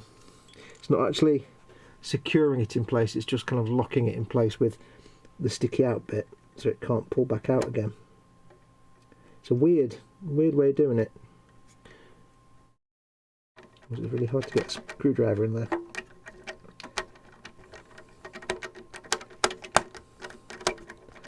I'm not going to do all these massively tight. Do them one at a time and work my way around. 1, 2. Yes, it's more like the little flange around the screw head just kind of holds it in place around a small C-clip type shaped thing, rather than, you know what I mean. You know what I mean. Well, you might do, I don't, you might not. Okay, not on that. Not doing them too tight. Yeah, so I don't know what happened for dinner today. Got so much washing up to do, thanks boiler. It might even be another takeaway, because I don't know if I can sit and stand. I don't know if I can stand there doing the washing up for like an hour and then have to make the dinner. It's like, no. You know me and takeaways. Wait, how is that? Have I got them in the wrong hole? There's extra holes there. I don't know what they are. Might be for something else. Let's just assume they're for something else and not worry about it right now. Because the screw holes aren't exactly clear on the 1, 2, 3, 4, 5, 6, 7, 8. Where's the 9th one? What? Seems a little weird. How can you have an odd number of screws? How does that even work?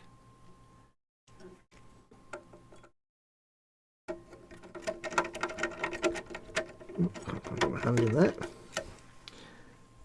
Can't get the screw in there either. Hang on, I'm putting my head inside the car now.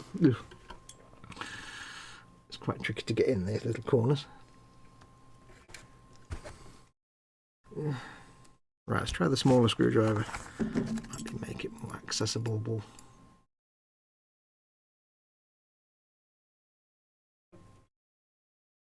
There we go, I think.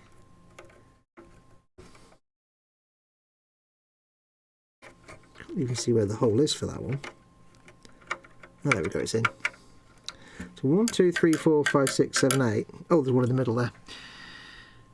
And I've got 10 for some reason. Oh well, never mind. La da da da da da da. Da da da da da. Such a good part work, this. Right, that's them done, so I'll go around and tighten them all up now.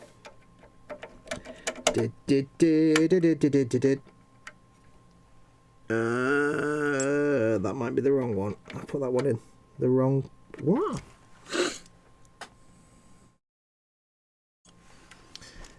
That's weird. I'm not sure if that is the right one or the wrong one. I might put that one in the wrong one. I think. There's like some screws that are... Yeah, that was the wrong one. I might have threaded that wrongly then and put... It's possible I may have over widened a future screw hole. Never mind. There's extra screw holes along with the ones we're doing now, and it's like it doesn't actually make it that clear in the image which ones you need to be doing.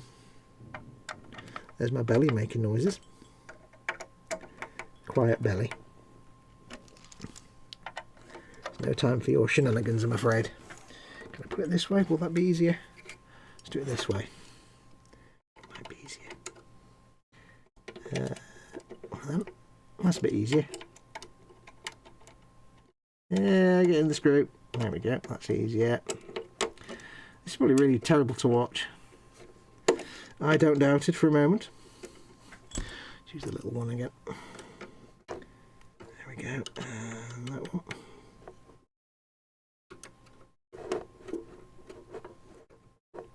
Yeah, there's been quite a few bits on this bill where the instructions have been ever so slightly wrong, so not surprising that my little bit of trepidation sometimes with the instructions when things don't quite fit properly. Right, that one's not really going in very well, but and I know you can't actually see anything right now. Oops.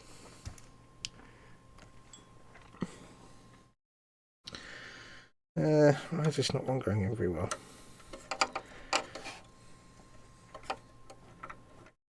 Oh, it'll have to do. It's in. Ooh, there's the belly again. Stop making noises. Right, 73A. From the insert the tailgate panel complete with the rear lights from the inside. Okay. Complete with the rear lights. With the rear lights.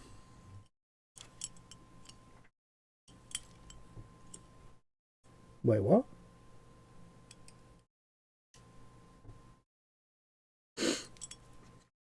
Well, that doesn't look anything like that. That's weird. That looks nothing like that. It's weird. Well, that's the inside of the trunk anyway, so... But that looks nothing like that. So again, I think what happens is they sometimes do the instructions and draw them all up together. And then make some changes to the design, some of the parts, but then it never gets updated, so... okay. Then we have 1, 2, 3, 4 CP screws. Turn the car body over and underneath, insert 4 CP screws. So they need to go 1, 2, 3, 4. Okay, we can do that. We can do that, that's not a problem. If I can find my CP screws. CP, there we go. Bit of dust on this now, it needs a good dust again. There's no point doing that till we're done. 1, 2. Oh, far too many. 1, 2, 3, 4.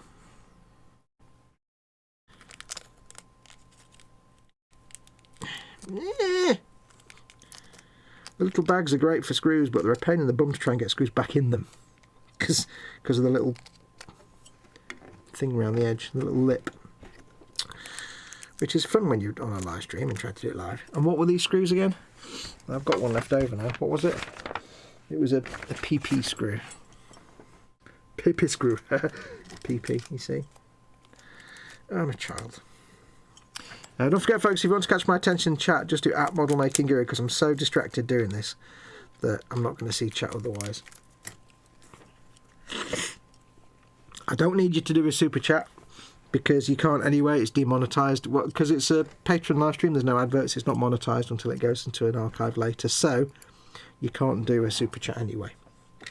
So don't do a super chat. Just do @ModelMakingGuru. Right, let's get these on. I'm very wheezy today for some reason. Hey, right, so this is going to be tricky now, isn't it? You watch. That's going to go on. That moment when you need a right-angled screwdriver. That's not easy. I'm going to have to go from underneath and not underneath at the same time, which is weird. Okay, I'm going to do this. Do I kind of need to go from under here? Is that going to be easier? Vaguely. Oh, that's not pleasant. I've got to have my hand underneath here and turn the screw, and it's like there's very little movement I can do with my hand under there. Let's get the thing in first. That's one. Trixie. Trixie, I say.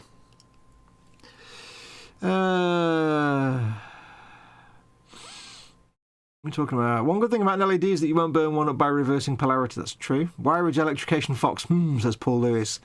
The LED light bulb's tricky pal. Paul says more disappointing is not seeing Fox and a bright white flash occupying the same space. You haven't experienced a full Fox wibble, he says Panda to Paul. It's one of the funniest things to watch. Go and watch the live stream archive of me when I put the wings on the X-Wing. That's a proper Fox wibble.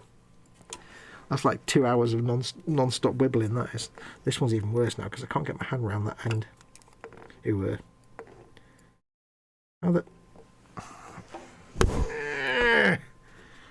This is a... I can't do it with that hand, can I? I'm not left-handed. I'm going to have to be left-handed, aren't I?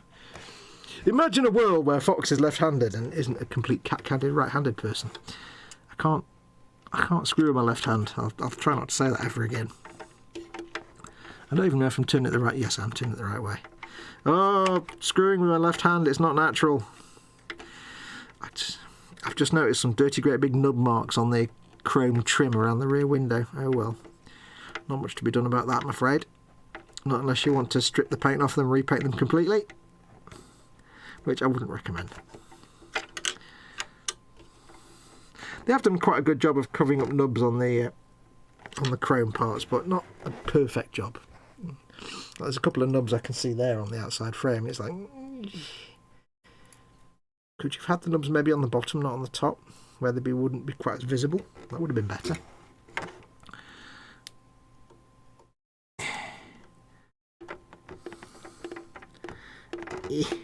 I think this is easier with this cheap screwdriver that comes with it. This would have been a lot harder. The thing is, I don't really mind stuff like this, you know, when it takes a long time to do stuff, because at the end of the day, when you do this as a Partwork and you get one of these packs every month, it can be frustrating when you get your 4 packs and you've got like 5 minutes of work to do. You've got to wait another month then. So it is nice sometimes when you get tasks that require a bit more effort. I'll just do it with that hand again. You feel like you're getting a bit more bang for your buck. Don't forget, folks, if you're interested in this Partwork, and again, I'm saying this really for the benefit of the people watching this not live. If you're interested in this Partwork, I'll have links in the description below the video. That's not going in. For this.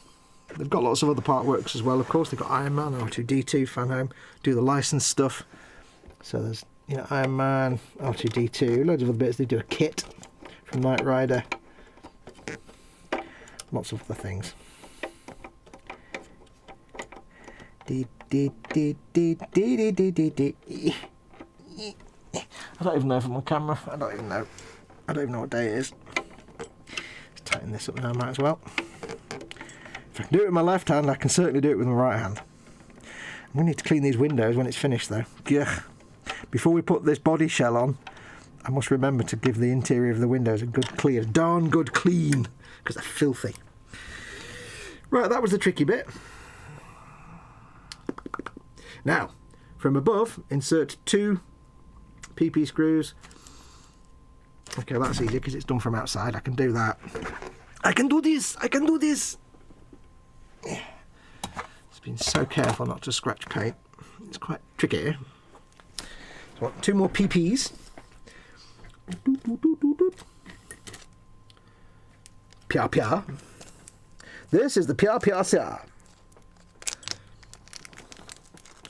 Yes, I don't really mind when there's like a long drawn out bit like this, because it's fine. It's not a problem.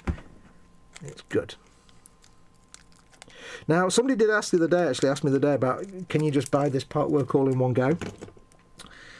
Now, I don't know about Fanhome, but Fanhome is part of D'Agostini, and the way it normally works is with a Partwork, when it first comes out, you have to subscribe to the Partwork. That's the whole point, it's a Partwork. That's what they do. So when it first comes out, you subscribe to it as a Partwork and you get them each month. But quite often what D'Agostini do is, once the first run is complete, which one's this one? No, it's the second one in. Once the first run is done, and all the issues have gone out, they tend to then have the Partwork available on the website, and you can either subscribe to it as a Partwork again, or if you wanted to, you could then potentially just buy it all up front, and they just send you a massive box with all the issues and all the bits in. And I have to imagine that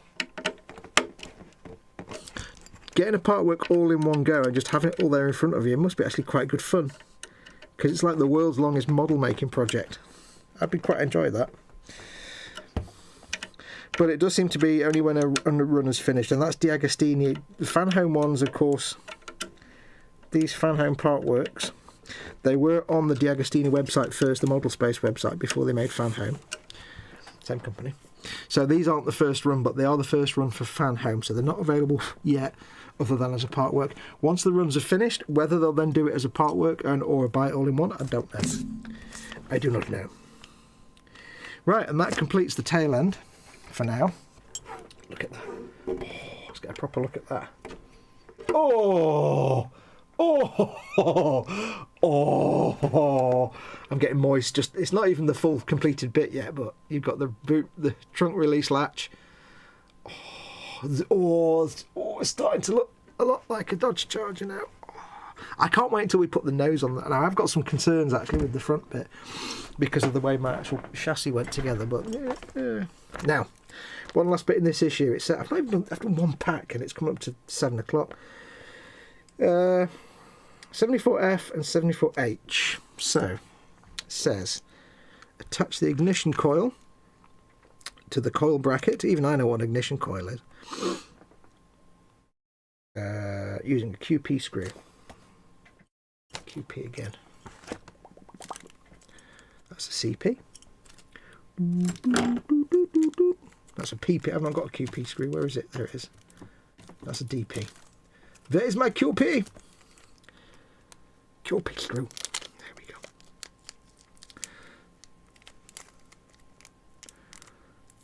For some reason right now I've got the music from Chips in my head. You remember Chips? Motorbike Cops. Don't know why. Yes, we may have a problem with this ignition coil later down the line, but we'll find out. So this needs to go like that, and this goes there. So it just screws into place like that. Okay, that's simple enough. I can do this. I can do this. This is a tiny screw, so I'll use my freebie screwdriver. That's too big. You know, I wondered why with these Partworks, excuse me, every now and then you get like an issue and another screwdriver, and you're like, why are they sending me another screwdriver like 30 issues in? Because I've already got one from the first 30 issues, and it's because they send you slightly different size ones, but they all look the same, but they're all slightly different sized. I didn't realise that. There you go, so that's that in there. There we go. Sorry, if I just coughed down the microphone then I think I turned it off. So we built the ignition coil Put these in a safe space, it says, for later on. Right, so this is the result of the assembly session in a safe place. So that concludes issue 74, which concludes the first pack. This is the one the pack we were done last time if you finished. So let us now move on to pack the next one. Let's see what issue 75 is. I don't know if you heard any of that because I was facing away from the microphone. La, la, la, la, la, la, la, la, la. What have we got? 75, 76, 77 and 78. Let's see how much we can get done in an hour. So, pack 75. Woo! I'm guessing that's for June, so you make cars flip over it. Flip car, well there you go. Tells you everything you need to know. Yeah, so here we go. Let's start then. We've got the ignition coil. So what I need to do is... Do I need the body shell? Yes, but I also need the chassis. Okay, well what we're going to do, let me put them there, put them there. I'm going to have to move the body shell out of the way and put it somewhere, I don't know where. Put it on top of the box. Oh, get the bits first. Pack, what are we on? 75. Let's find pack 75. There we go. Put this over there. I'm so happy with that back end, it looks really nice. Put that on top of that box. I'll put it. The difficulty when you've got the chassis and the body separately, you've got to find somewhere in this small room to actually put the body and the chassis separately. So we've got this here right now. This is where it gets tricky now, because this is where we may have a significant problem. So, it says in words. Locate the front right chassis beam cover, which is down there.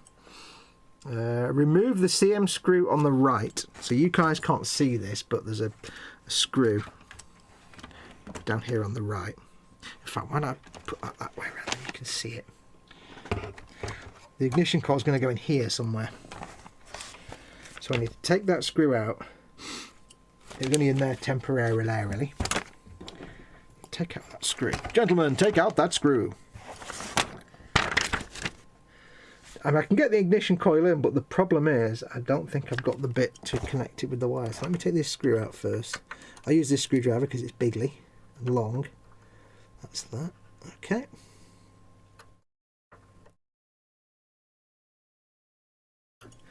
A magnetical screwdriver. Nope. Come on now, tweezers. Tweezers are your friend. Go with the tweezers. Head towards the light. This is the right screw, isn't it? Yes. Head towards the light, you little gimp. Door. Tell you what, better idea is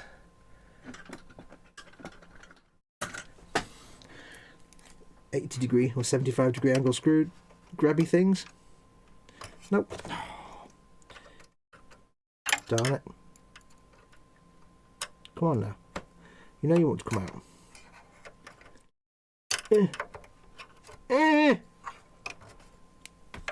Goodness gracious me.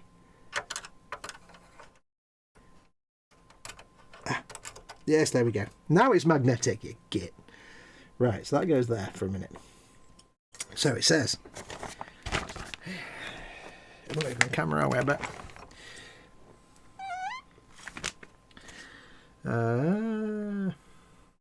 So the ignition coil that we made goes there, and this gap here goes where that screw would be. So that needs to go down there, and then that screw goes back in and sort of loosely holds it in place, which is really hard for me to see.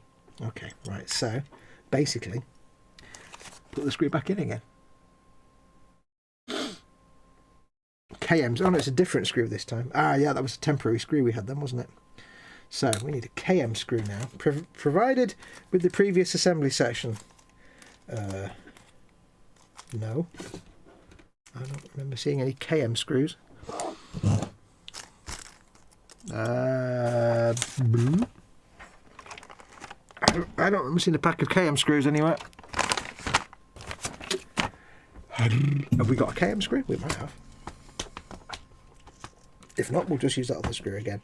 Oh, we've got some KM screws. Woo!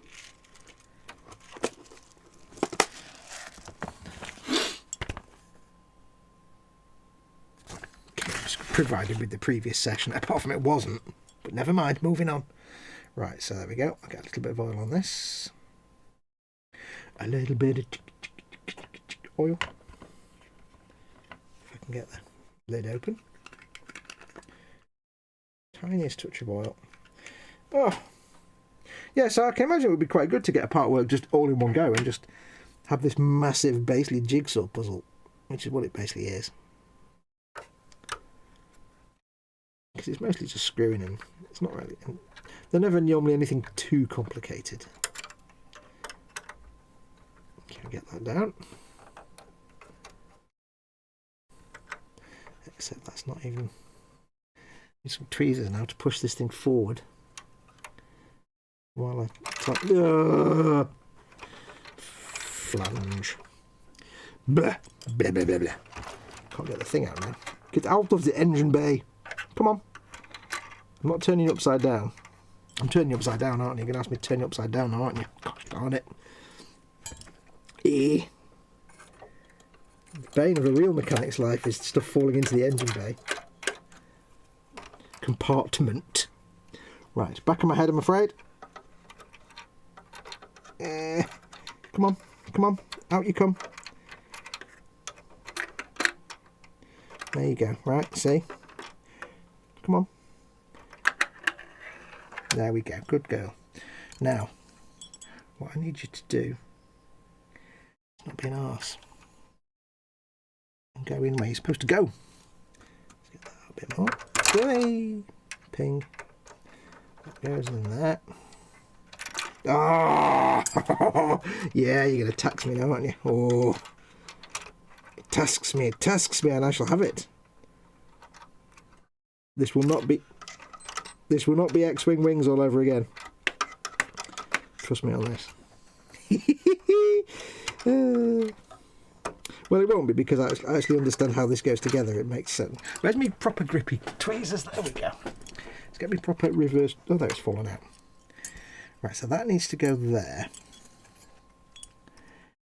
The screw needs to sit on top of that little bit, you see, but it's... There we go, that's better.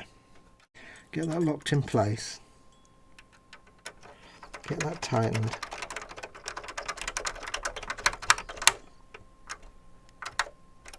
And it's not in place. I'm never a big fan of these because you invariably never get the screw coming down over the plastic properly and it just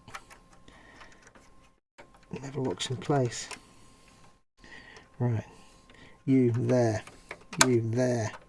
You getting in screwed in place. Go for the smaller screwdriver so I can see. Oh, it's just pushing it back out again. Yeah. Das ist nicht richtig. Right, you need to stay where you are. It's hard to see, it's a difficulty, you see. As I put the screw down, it just kind of pushes the plastic back. I think what might be better is not one of them screws. I think what might be better, although not the correct kind of screw, but what might be better is a screw with a flanged head. Let's find out. That's a long one. Let's try. See, KM screws are quite long, and if I use, this is why you will never only throw your screws away. If I use a IM screw, it's about the same length. It might be more conducive to holding this bit in place. So let's try that. It might not fit because it's got the flange around the other side, so it might not. Oh, it's actually got to go. No, it's not going to work, is it? It's got to go flush with the. Okay, that's frustrating. Oh, it's come out again. Oh. I thought that might work, but no, the screw goes right against the side of the bodywork, so that flanged screw won't work. How can I get it to stop pushing the plastic out from underneath it? Now the screws come out. Okay, that's one thing. Right, let's try this again. You need to go down there like that. You see? Yeah, das ist richtig. No, you need to go down here like this, you see, like that. Yes, that's right. Except now I need to put that there. You on there. Yeah, unlike the X-Wing, I can see perfectly how this is all meant to go together. Yeah. May just have to be a loose fit and live with it. As soon as it pushes down on it, it pushes it out. That's quite frustrating. Quite the design flaw you've got there, my friend. My thumb around the back, I can maybe stop it pushing out, but no, it just spins it round. I need something to hold it in place while I put the screw down.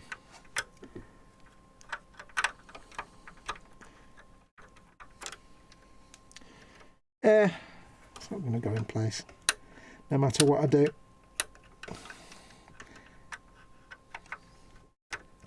I may have to leave the ignition coil out until I can figure out some way of very weird permanently locking it in place. Because it's basically, there's a gap in the plastic like that and the screw comes in here and just sits over the edge of the gap, but as soon as the screw goes in it just pushes it out. It's just kind of annoying. But I've got no way of holding it in place while I put the screw in, because it's literally just pushing it. I might just... I've got no way to force it to not pop out again. I think some super glue might be required at that point, at some point. If I do, oh, hang on, if I do that, push that against there. I feel like I'm doing surgery at this point. Put that there. It can't pop out again. Nope, no, it just pops out the other side. Gosh darn it. I just said gosh darn it, didn't I? Yes.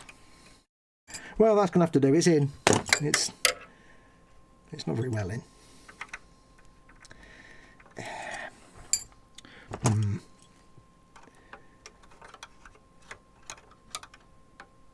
That will have to suffice, and it'll have to be a loose fit. Nope, that's gone off that side. Let's try pushing it there. It's not having anything to anchor the tweezers against, you see, to hold it in place, which is the tricky bit.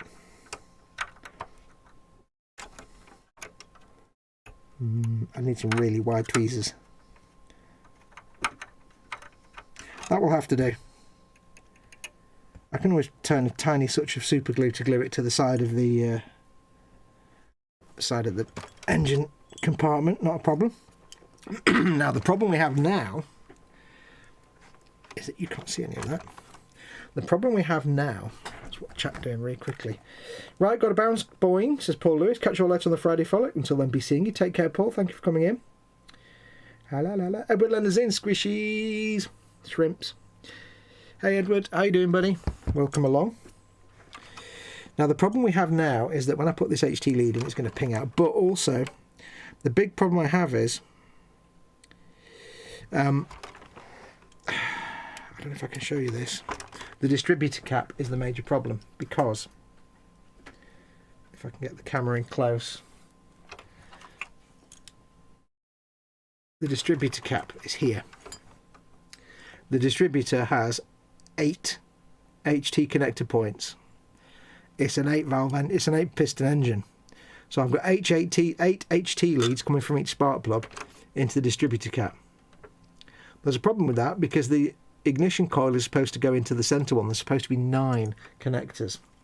Unfortunately, for some reason, my distributor cap has 1, 2, 3, 4, 5, 6, 7, 8. I haven't got the 9th middle one. There's nowhere for me to put the HT lead from the ignition coil. I just have no option. They've sent me, I looked at it a million times, and there's supposed to be 8 round the outside and 1 in the middle for the ignition coil. There just isn't. So I don't really have an option. There's nothing I can really do. There's nowhere for me to put the HT lead for ignition. So I'm going to have to... I'll keep the cable to one side, but for the purposes of this demonstration, I can't do the next step because there's nowhere for me to put the HT lead. So, how bizarre, huh? I did wonder about that, and Chris, when Chris looked at his had 8, so his had 9. So I've just got one with 8 for some reason. Never mind. So we can't do anything more with that. So we'll move on to the next step. So this can go away again now. So I shall put this back over there, which is frustrating, but it's not the end of the world. I mean, at the end of the day, it's going to be under the bonnet, and the bonnet's never going to be opened anyway. So it's not the end of the world, not really. So let's crack on. It's just frustrating. If you've been building this yourself, just keep an eye on that, because it's entirely possible you may have the wrong distributor cap. I did notice that when I was building it. I was like, wait a minute, where's the one in the middle? Because I was supposed to be, I'm putting the HT leads on, I'm like, I'm pretty sure one of these is supposed to be an ignition coil, not a spark lead. And I'm pretty sure the spark leads don't go in the middle. But hey. Anyway, how you doing, Edward? Welcome to the stream. Thank you for being a lovely patron and a channel member, and or whichever. It's always appreciated. I love you dearly for it, so thank you massively for keeping me in business. I thank you. Right, so this now, we need to bring the body shell back. Come back, body shell. Oh. Bibba-dibba, dabba-dibba-dibba. I can move the camera back out. Whoop. Hooray. Look, Edward, look. We've got the beginnings of a butt. Glowy lights, yeah, and the workers, everything. I didn't destroy the electrics. Woohoo! Somehow. Wow, so for practical purposes, the car is a V7. It pretty much, or it's a V8, but there's no ignition. You can't start it. Yeah, I think there must have been a misprint of like the dib caps or something, and I just got. Well, it's in the same way when I got the steering wheel. Here's another thing. I had to go out and rebuy issue 1 because this was the original steering wheel I got. Okay. And you've got this notch taken out there for where it connects to the steering rack. That's too long. It's actually that it wouldn't fit. There'd be a gap. So I also got a slightly shonky steering column.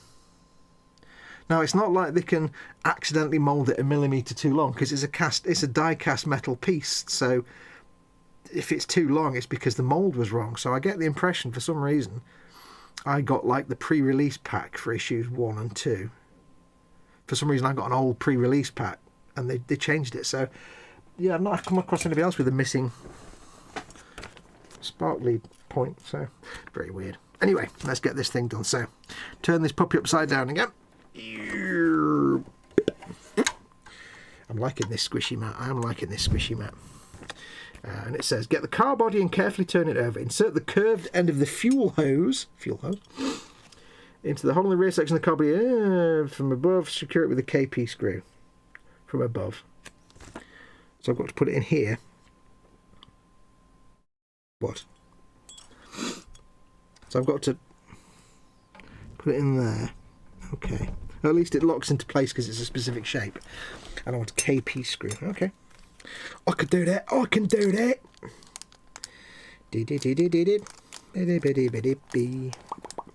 Yes, I think the problem Chris had when he was putting his roof in. When he said he'd put a couple of screws, I think, in the wrong holes, and when he was trying to put screws to the roof lining, they were trying to go into a hole that wanted a screw in it. So yes, he made a bit of a boo-boo. But in his defence, though, I mean, like I say, some of the instruction photographs in this build are really actually vague. They really are indistinct, and it's not difficult to accidentally put a thing in the wrong hole. That's why I tried that excuse. It sometimes works. In many different types of life situations. Right, so that needs to go in there somehow. I need to somehow have it this way round so I can see it going in there. It's a D shape, so I can't get it the wrong way around, which is, thank goodness they've done that.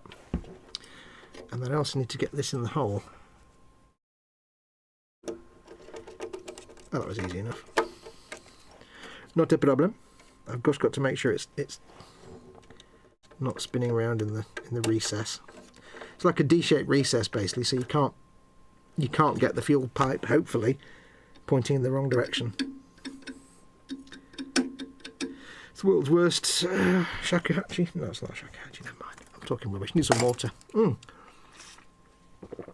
As always, Edward, bench and belly. What's on your bench? What's in your belly? What you're having or had for your dinner? Edward says, looks snazzy, just contact them, they'll replace it. Yeah, it's so far back now though. There's no point. I think. See, because I'm not subscribed to this through Fanhome. I'm subscribed through the PR company that got me to do it, so I have to go through them, which is fine. It's very, very good, but I don't actually directly go through Fanhome. But it's fine. It's not the end of the world. It's not going to destroy the whole project. I probably will do. I'll probably just get them to send me one. I don't think I superglued the HT leads onto the distributor cap, so I can pop it out later on. Right, attach the left boot panel to the inside of the left side of the car body. Align the 5 pins with the corresponding holes in the car body. So this goes this way. That I'm going to assume is a hole for fuel thing. So it goes that way. Or that could be a hole for the fuel. I'm not sure. Let's find out.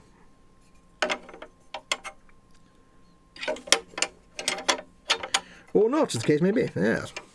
That goes in there. It's a little bit bent out of shape, but the screws will hopefully pull all that back in again. So I want 5 pins in the whole body. SM screws, 5 SM screws. Okay, this is the finish then stage, I think. So 5 SM screws, we can do that. I can do this. Can you guess then what the next stage is going to start with? I suspect it's going to start with exactly this again. 1, 2, 3, 4, 5. 5 screws of the SM variety. A little bit of oil, of course, as always. Tiny touch. Oop. Lid is not being conducive to staying open, is it? Not really. Right, tiny touch of oil. I'm assuming that's the right hole. I've just dived straight into a hole and I'm assuming it's the right one. That one there. Now again, I'm not going to do all these fully tight straight away. As always, with metal parts, sometimes they are a little bit out of the right shape, so you want to do them bit by bit and then tighten them all up afterward. That one. That one. See that there sticking out a bit, but the screws will pull it all together. But I don't want to do the first couple of screws really tight and then bend anything that doesn't want to be bent, so we'll just make sure they're all in loosely. Then we can go and tighten them all up. It just keeps the stress across the piece level, basically. Because you can, even metal parts, you can damage them and break them if you stress them too much in any one direction. 4. Anyway, how's this show been so far, folks? Is it really boring watching me do this? I don't know what it's like. It's very difficult for me because I've forgotten how to do it. It's kind of, I'm used to doing streams with Colin now and stuff, so it's kind of hard for me nowadays to do a one-man stream. It's really weird. Where's the 5th one? 1, 2, 3, 4. Oh, down there. 5. There we go. Now I can start tightening these up. So yeah, I've lost the art of soloing a live stream and keeping it going. Plus, it's not like I'm just doing a little bit weathering on this. I've got to think and everything. It's not right. Making me do thinking, it's just not correct, you know.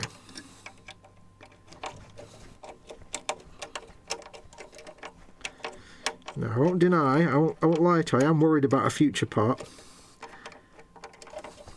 where there was a bit around the engine compartment that the screw was supposed to hold a bit in place and it broke. And I'm not convinced it's all snug and flush, but that could be a make it or break it. But I don't know, we'll find out. Right, so that's that in nice and tight, perfect. You have now connected the coil to the engine ignition. No. And then attach the left boot panel to the car body. There we go, we've done that one at least. So there you go, that's the left interior boot area. So that concludes issue 75. What time are we on? 7:15. Let's move on to issue 76. Let's find the bits for issue 76. What do we have in issue 76? two big fat flat things. Okay. There we go. Two big flat thing. Big flat things. Big flat things. Okay, put those screws over there because we don't need those. Right, let's have a look and see what we've got here. Some screws and a couple of flat plastic things. I suspect this may be a fast. I say that, this may be fast. It probably isn't. Every time I say that, I'm kicking myself afterwards because it never is. Screwage. Two bits of plastic. Interior firewalling type stuff, I think. Or something. Parts of the trunk, maybe. It says boot in the magazine, but come on, it's an American car, it's the trunk. Touch the rear, left and right inner body panels. Oh, I see. Right. We have just a whole mess of one type of screw. Okay, so we've got to put it on the inside and then screw on it in from the outside. Okay, so we want 76A, which says L left. Could you not just say it says L on it? Oh well, we've got lots of PP again. PP everywhere.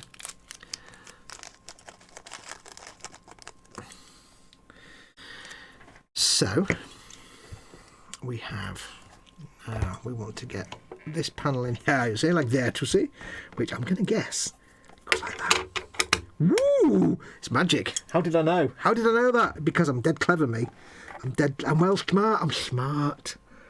And we want 1, 2, 3, 4, 5 screws. Okay, so that goes on there. Und then we want 5 plastic screws. No oil for these because it's plastic. They're P screws. That's probably not where I need to put a screw. 1, 2, 3, 4. 4. Oh, one at the back there. There we go.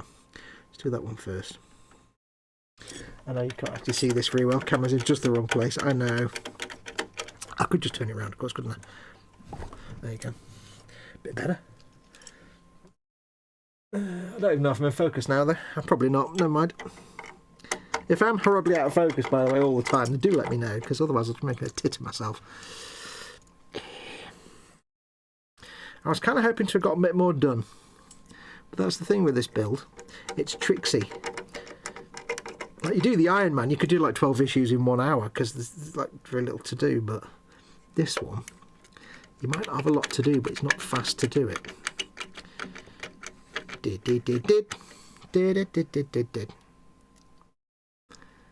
That one there. That one? No, that one.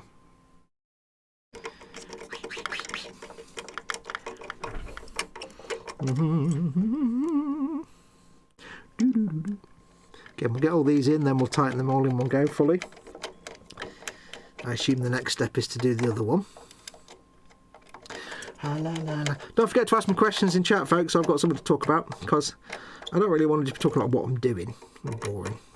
Make sure to do @ModelMakingGuru. You can't do a super chat because it's not monetized while it's for you patrons and members, so make sure to do @ModelMakingGuru to catch my attention. Don't forget though, if you're watching this as the non-live archive version and you want to be able to join the live chat and watch these when they're actually live, because all my partworks for the time being are going to be like this, then make sure to become a patron at patreon.com/modelmakingguru, or press the join button underneath any of the videos or this one and become a channel member. Right, that's that one. And then on the other side, wow, issue 76, and now it says, remember that before permanently joining 2 or more pieces, it's advisable to put them close to each other and see just how they fit together without forcing them unnecessarily. That's how this technique is always used by best mechanics for real cars, as well as for the assembly of other products in general. It's a useful procedure for parts that are screwed together or that simply press together. You're telling me that now after 76 issues? I mean, I know that anyway, but really? Really? Do we need to have a discussion here about timely information? because seriously, that was not timely information. This one's going to do exactly the same. It's going to go in there. Lovely, nice and easy.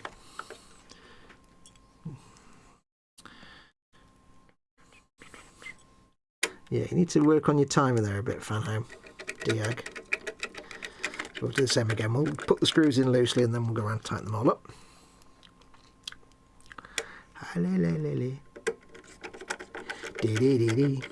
Yeah, so I'm kind of out of practice at doing single solo streams now, and I don't know what to talk about. I think it's going to be takeaway today. There's no way I'm going to be doing all that washing up and then making dinner. By the time I finish the washing up, it'll be like 9:30 anyway. I think it'll be takeaway, don't you?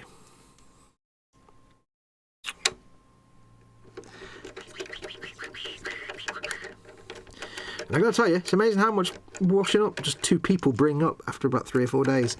You might not realise it. Yeah.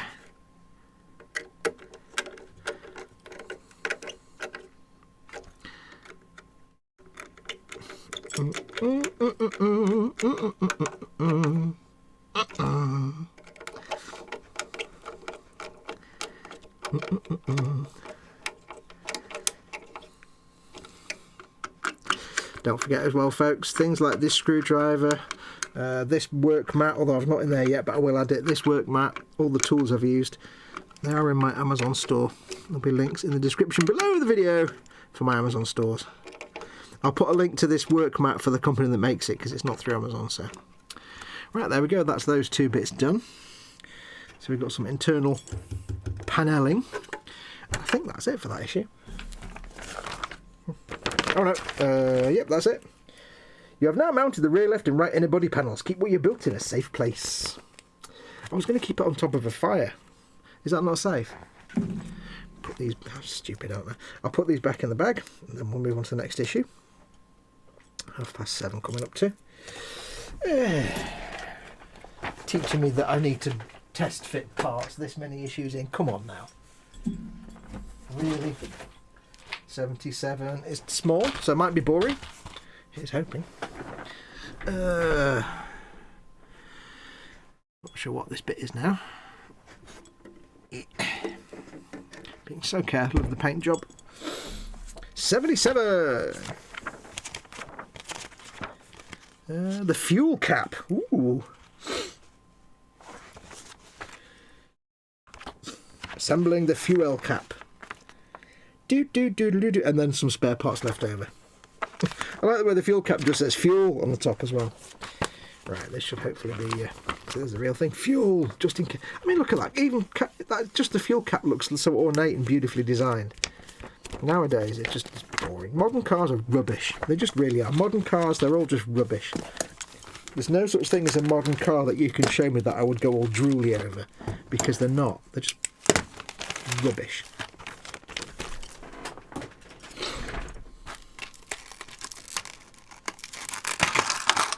Production car, I mean, that you can go and buy and drive down the road. I don't mean like, you know, some supercar. La la la la la la la. Right, so we have some bits and bobs. So, let's move the camera back in again. Because we're doing ickle things now. Am I in focus? Hopefully I'm vaguely in focus. I don't know. I should just have autofocus on, but then it'd get really annoying really quick, so... somehow... I seem to be in focus. Jolly good. Right, so... Assembling the fuel cap. We have this piece here, like that, you see. Little nobulation stuck out. 77F is this puppy here. That needs to go in there. It's amazing, that, wasn't it? It's almost like an arm doing. Look at that. It's lovely, isn't it? Then it says, turn the piece over and attach fuel cap 77D. The 2 protruding parts are either side. I can see where this is going. Either side of the ring. So you've got a little hole in there, you see, in that bit. That needs to go on there, like that. Yes. And that's going to require a small screw.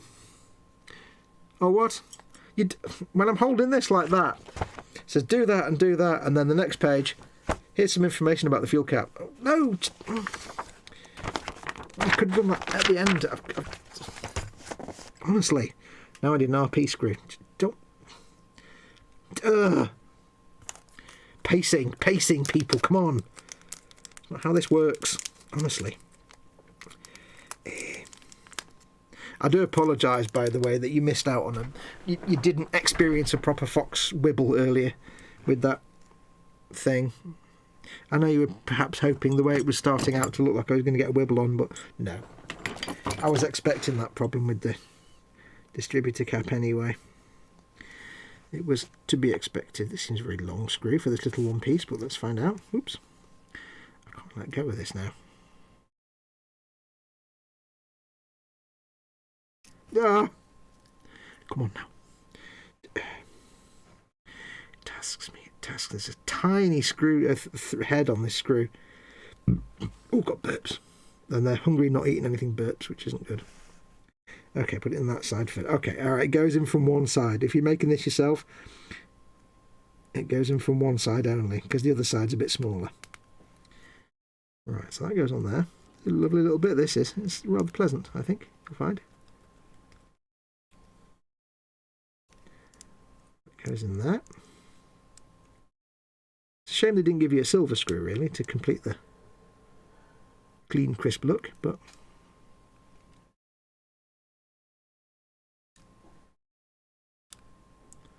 There we go. And that means, theoretically, I can have the fuel cap open or close. No, not right now because it's come back out again. But I could have it open or closed if I wanted it to. I've broken it now. I can have it. It means I can move it and have it broken or closed.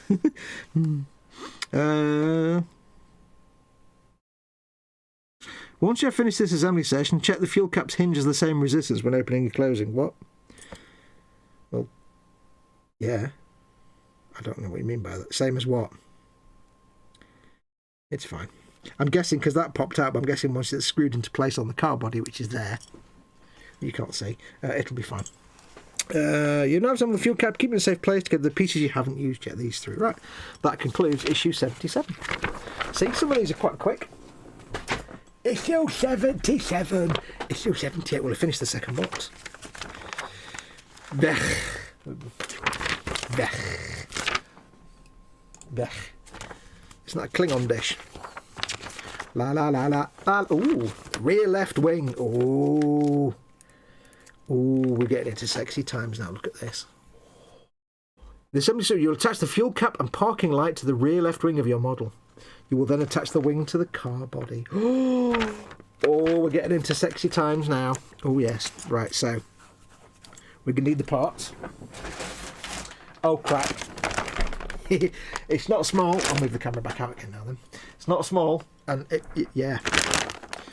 Right, let's get this focus sorted. Universal focus test. I suppose the advantage here is that with focus, when I pull the camera back out again, it's kind of here anyway, so yeah. Anyway, bought a box of Super Trees, which is Seafoam, a giant box of 16 by 16 by 8 inches just arrived now, I have enough for 2 lifetimes. Oh yeah, Seafoam. Seafoam, I've heard of Seafoam. Super Trees. Snurk. Wait, you mean some people hold parts at arm's length and then crash them together to assemble? Says Candygram, yeah. Well, you have seen Foxx build stuff, says Chris. Oh, I thought you'd gone. Welcome back. Now sorting food, chicken steaks with chips. Ooh. Welcome back, Chris. Thank you for coming back. Right, now. I don't want to leave it. We probably have to finish on this issue now, which means we'll have finished the second box, but it means I'm leaving another box like we did last time, which I'm not happy about, but yeah, with this build it does seem to be like 2 packs at a go rather than Iron Man, because with Iron Man you can build 6 packs in about half an hour. Look at that.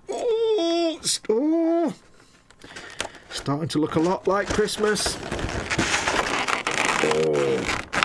Right now I'm going to put some gloves on now, aren't I? Because it's all shiny paintwork. Right, let me get some gloves. I don't need to wear gloves for this, but I mean, I'm going to, give it a bit of a clean up once the whole thing's finished. But it's just easier right now if I'm put gloves on. I'm not getting that thing completely covered in fingerprints, which are going to sit there for like another 6 months. So, I just feel, it's just, a little bit of a stiffy right now. Look at that. These are the things you don't get on modern cars. These beautiful Coke bottle curves. Oh, moist.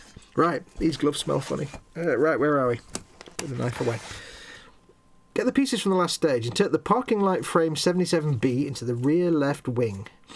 I do like the fact you don't have to wire these up. I think I'm more than grateful with that. So we've got that and we've got that. Although it does seem strange that they didn't actually get to glue these to light these things up, but this is the best thing. This is the best thing ever, this car. Now it says to do it that way. That slots in there. Alright. Yep. Oh, God, this is awesome. That goes in that way. And then this piece goes on. You are now going to attach the parking light. Why didn't it just say attach the parking light? You are now going to. I could just do it.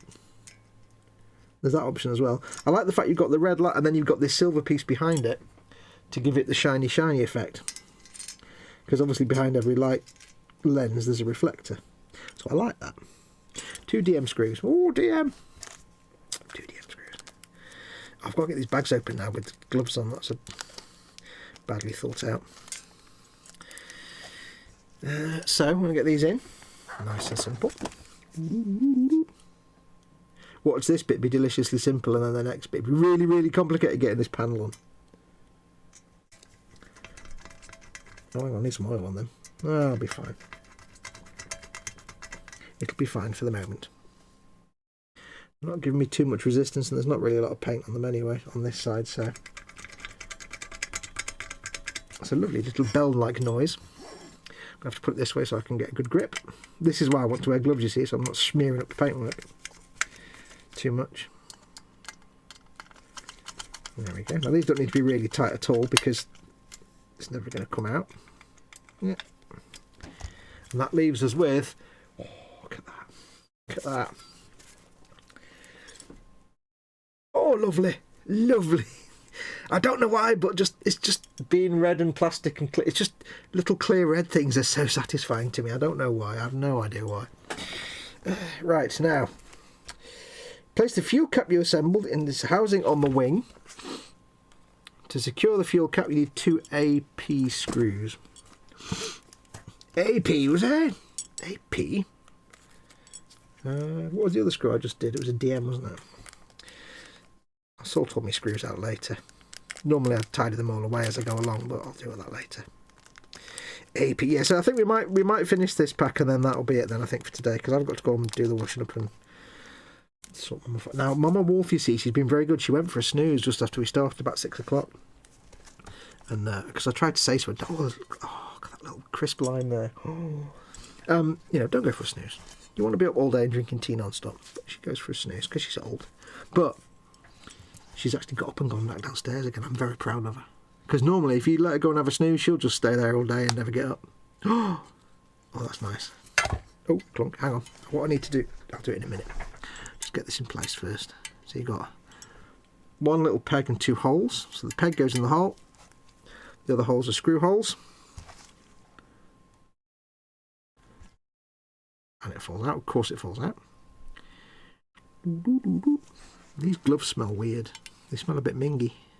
That kind of rubber glove smell that you sometimes get. So a couple of screws on the inside of that to hold the fuel cap in place.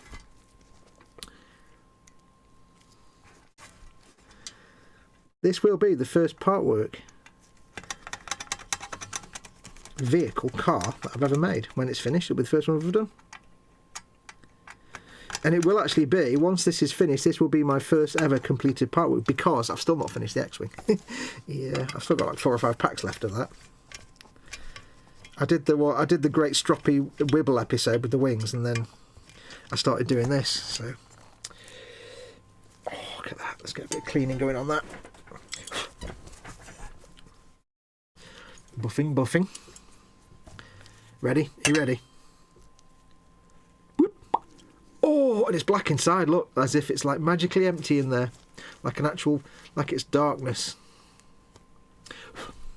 That's nice. A working fuel cap. That is a fuel cap. Sadly, some of the black paint's already come off. I might need to touch that black painting because it's already scraped off a little bit, just with assembling. Because it's just basically black paint painted straight onto silver mechy plated parts. So that'll need to be touched up, but that's fine. I can do that. Not a problem. It just so happens that I'm a model maker, so I can do that. And now, using the guide pins, mount the wing onto the left side of the car body. Now this is where things start getting tricky, because I'm going to start ending up having nowhere to grip this damn thing when it's got all these body panels on it. And then we need 9 AM screws. Let's get the AM screws ready. AM screws.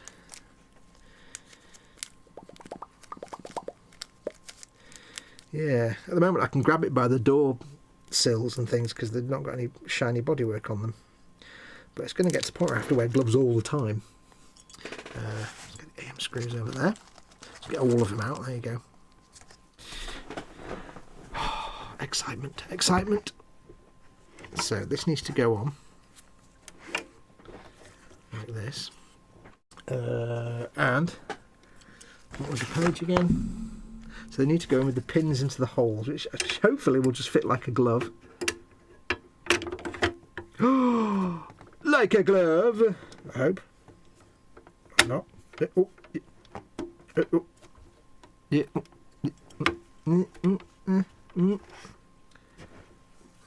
Yeah, almost.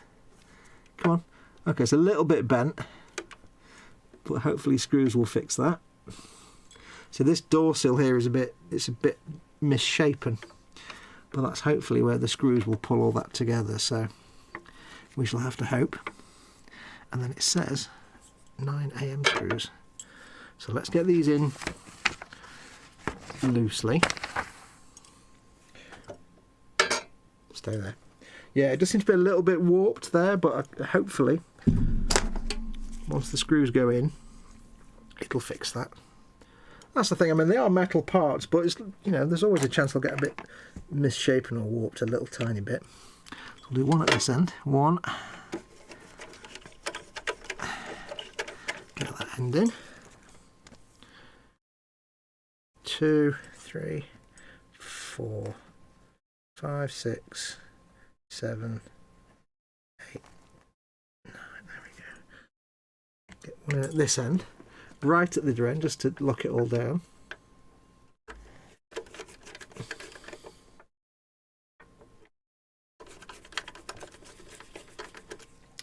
Which is tricky because it doesn't want to go in. Why are you not going?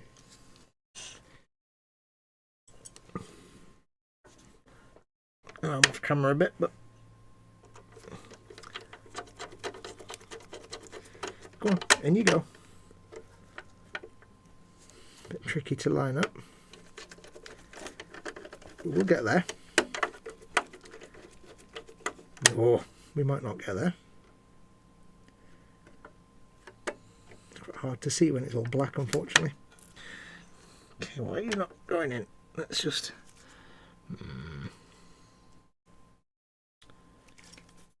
And I've got an itch right behind me here, which doesn't help.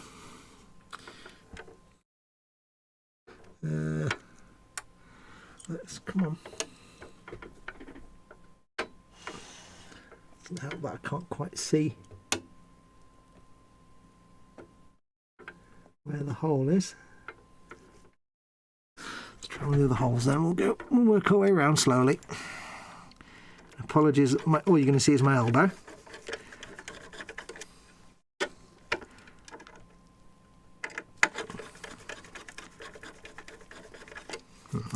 Oh, ow, clunk. Where's all the screw holes? One.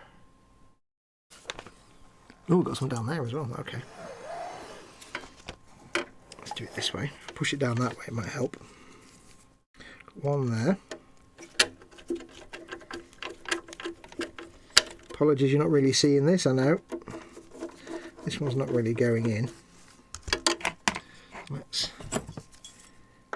get it out again.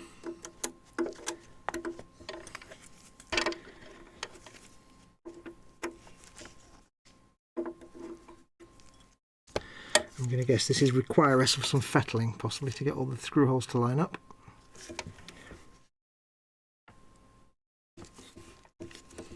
There, and then we have to drop the screwdriver and the screw. There we go. Where did that screw go? Oi, oi, oi. Oi, oi, oi. Oh, we've got spares. Oh, it's there on the magazine. Hooray. Right.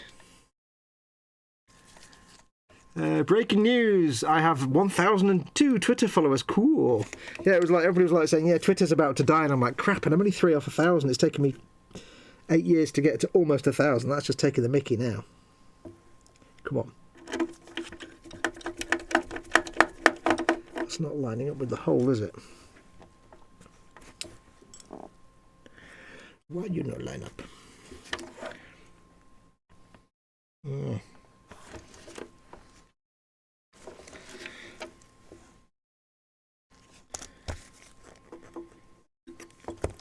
We're not going to have issues with this body panel, because that would suck.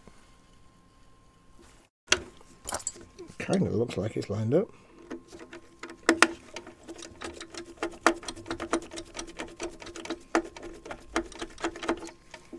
But it's not. Let's put that to one side for now. That's in, that's in. One up there. Do do do do do do do do do do do do do do. I'm trying to hold the very heavy body panel up. Body part thing.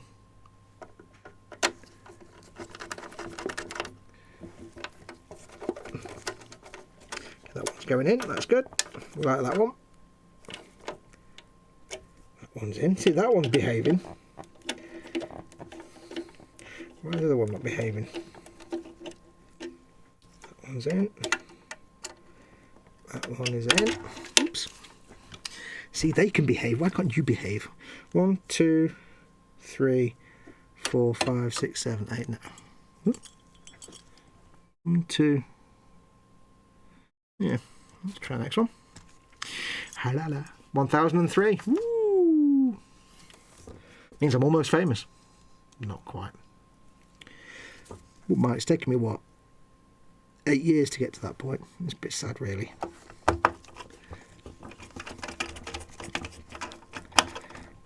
That's that one in there. I need some tightening up in a bit, but getting them in for the moment. I hope this isn't a warped piece, because that would suck. I mean, I hope it's not a piece that's so warped it doesn't work. It should do. That's one disadvantage of metal body panels, is if they are slightly skewy, if you're kind of knackered, you can't really. It's like a plastic piece you can force into place. You can a little bit, but not too much. Can't quite get that. Let's put my hand around that. Can I reach it that way? Where is it?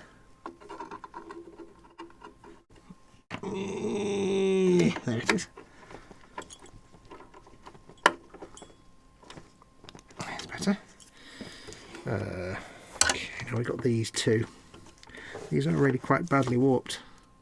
Let's just hope we can recover it. Do do do do do do do.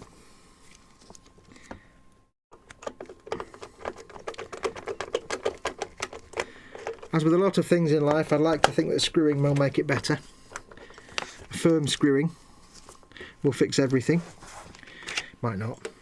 You have to just hope it's not dependent on this body panel for other things to fit properly. Get that in tight. Get that one in tight. Get that in tight. And that one over there, which I can just about get to if I do it this way. That's better. That one.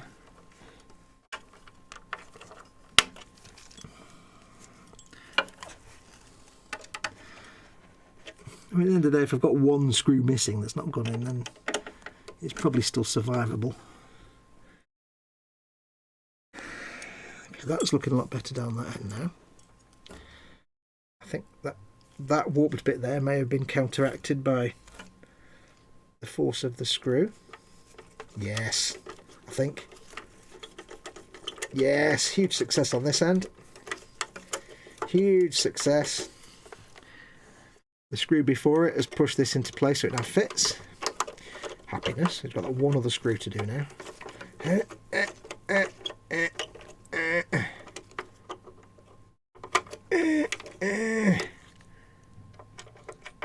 this one. Get as tight as I can. There we go. Still a little bit misshapen, but I don't think that's going to cause any problems later on for everything fitting together. I don't think. I hope. It all fits together up there nicely. Needs a jolly good clean. I've just got that one other screw to do here, which was being a bit troublesome. Let's see, is it now going to cooperate? Now all its friends have cooperated. Is it going to be nice? Yes, I think. Fuel pipe's in the way. Yes, there we go. Beautiful, beautiful. Sometimes that's the way when you've got something like that and it's a solid metal piece. There's only so much you can do bending and stretching, and sometimes you just need to get everything else in place first, and then that pulls the rest of it into position. There we go. Make sure these are all nice and firm. Firm.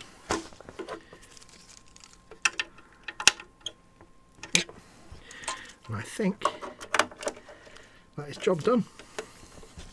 I think we're done now. Oh no, still some play in these. Get these done up. Mind, this is the panel on the side, so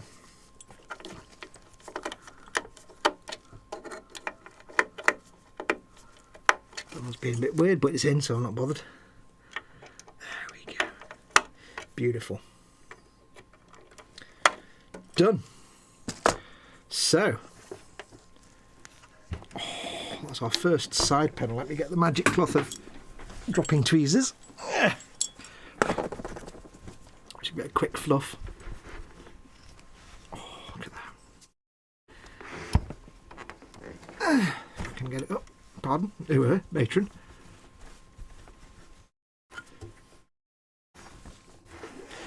Oh,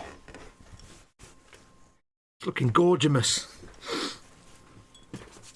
So there we go. That's that side panel on. This thing is getting massive. So that concludes issue 78 and pack that complete pack. So what I shall do is I shall put these screws back in this bag. Screws. Yeah, sometimes it's, if you get a bit like that where it's a metal piece and it's not quite fitting on one screw, just don't panic. Just panic a little bit, but just get the rest of it done and see what happens. So what I'll do now, I'll put this over here for a moment. Put that there. Oh, this thing's getting heavy. We'll bring this bubby back in. And now we'll see if we can loosely put this on the top. Just this body shell by itself is now weighing a bit of a ton. Now it did fit on loosely before, so hopefully it still does. Yeah, there we go. Just so I can store it away. Oh, this is looking fantastic. This is looking sexy times. Let me move this squishy mat out of the way. Because we don't need that there. There we go. Come on, up you go. Get out of the way.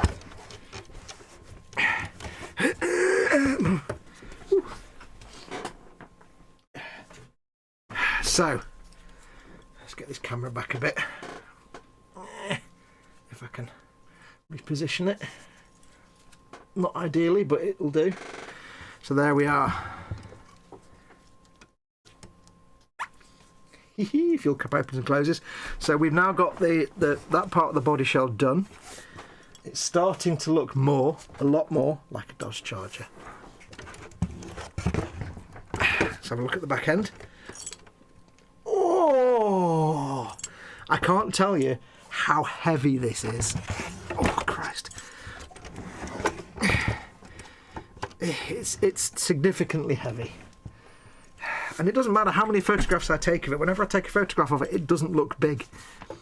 It's only when you see it like here on a screen, or I look at it in front of me and it's just massive, but it's beautiful. What's a Twitter, says Rabbit. The charger does look amazing, says Jeff. Thank you very much. It'd look even more amazing if the HT lead from the ignition coil worked, but never mind. So, yeah, so I think that's going to do us for this one. It means we've left another pack behind. We always leave a pack behind.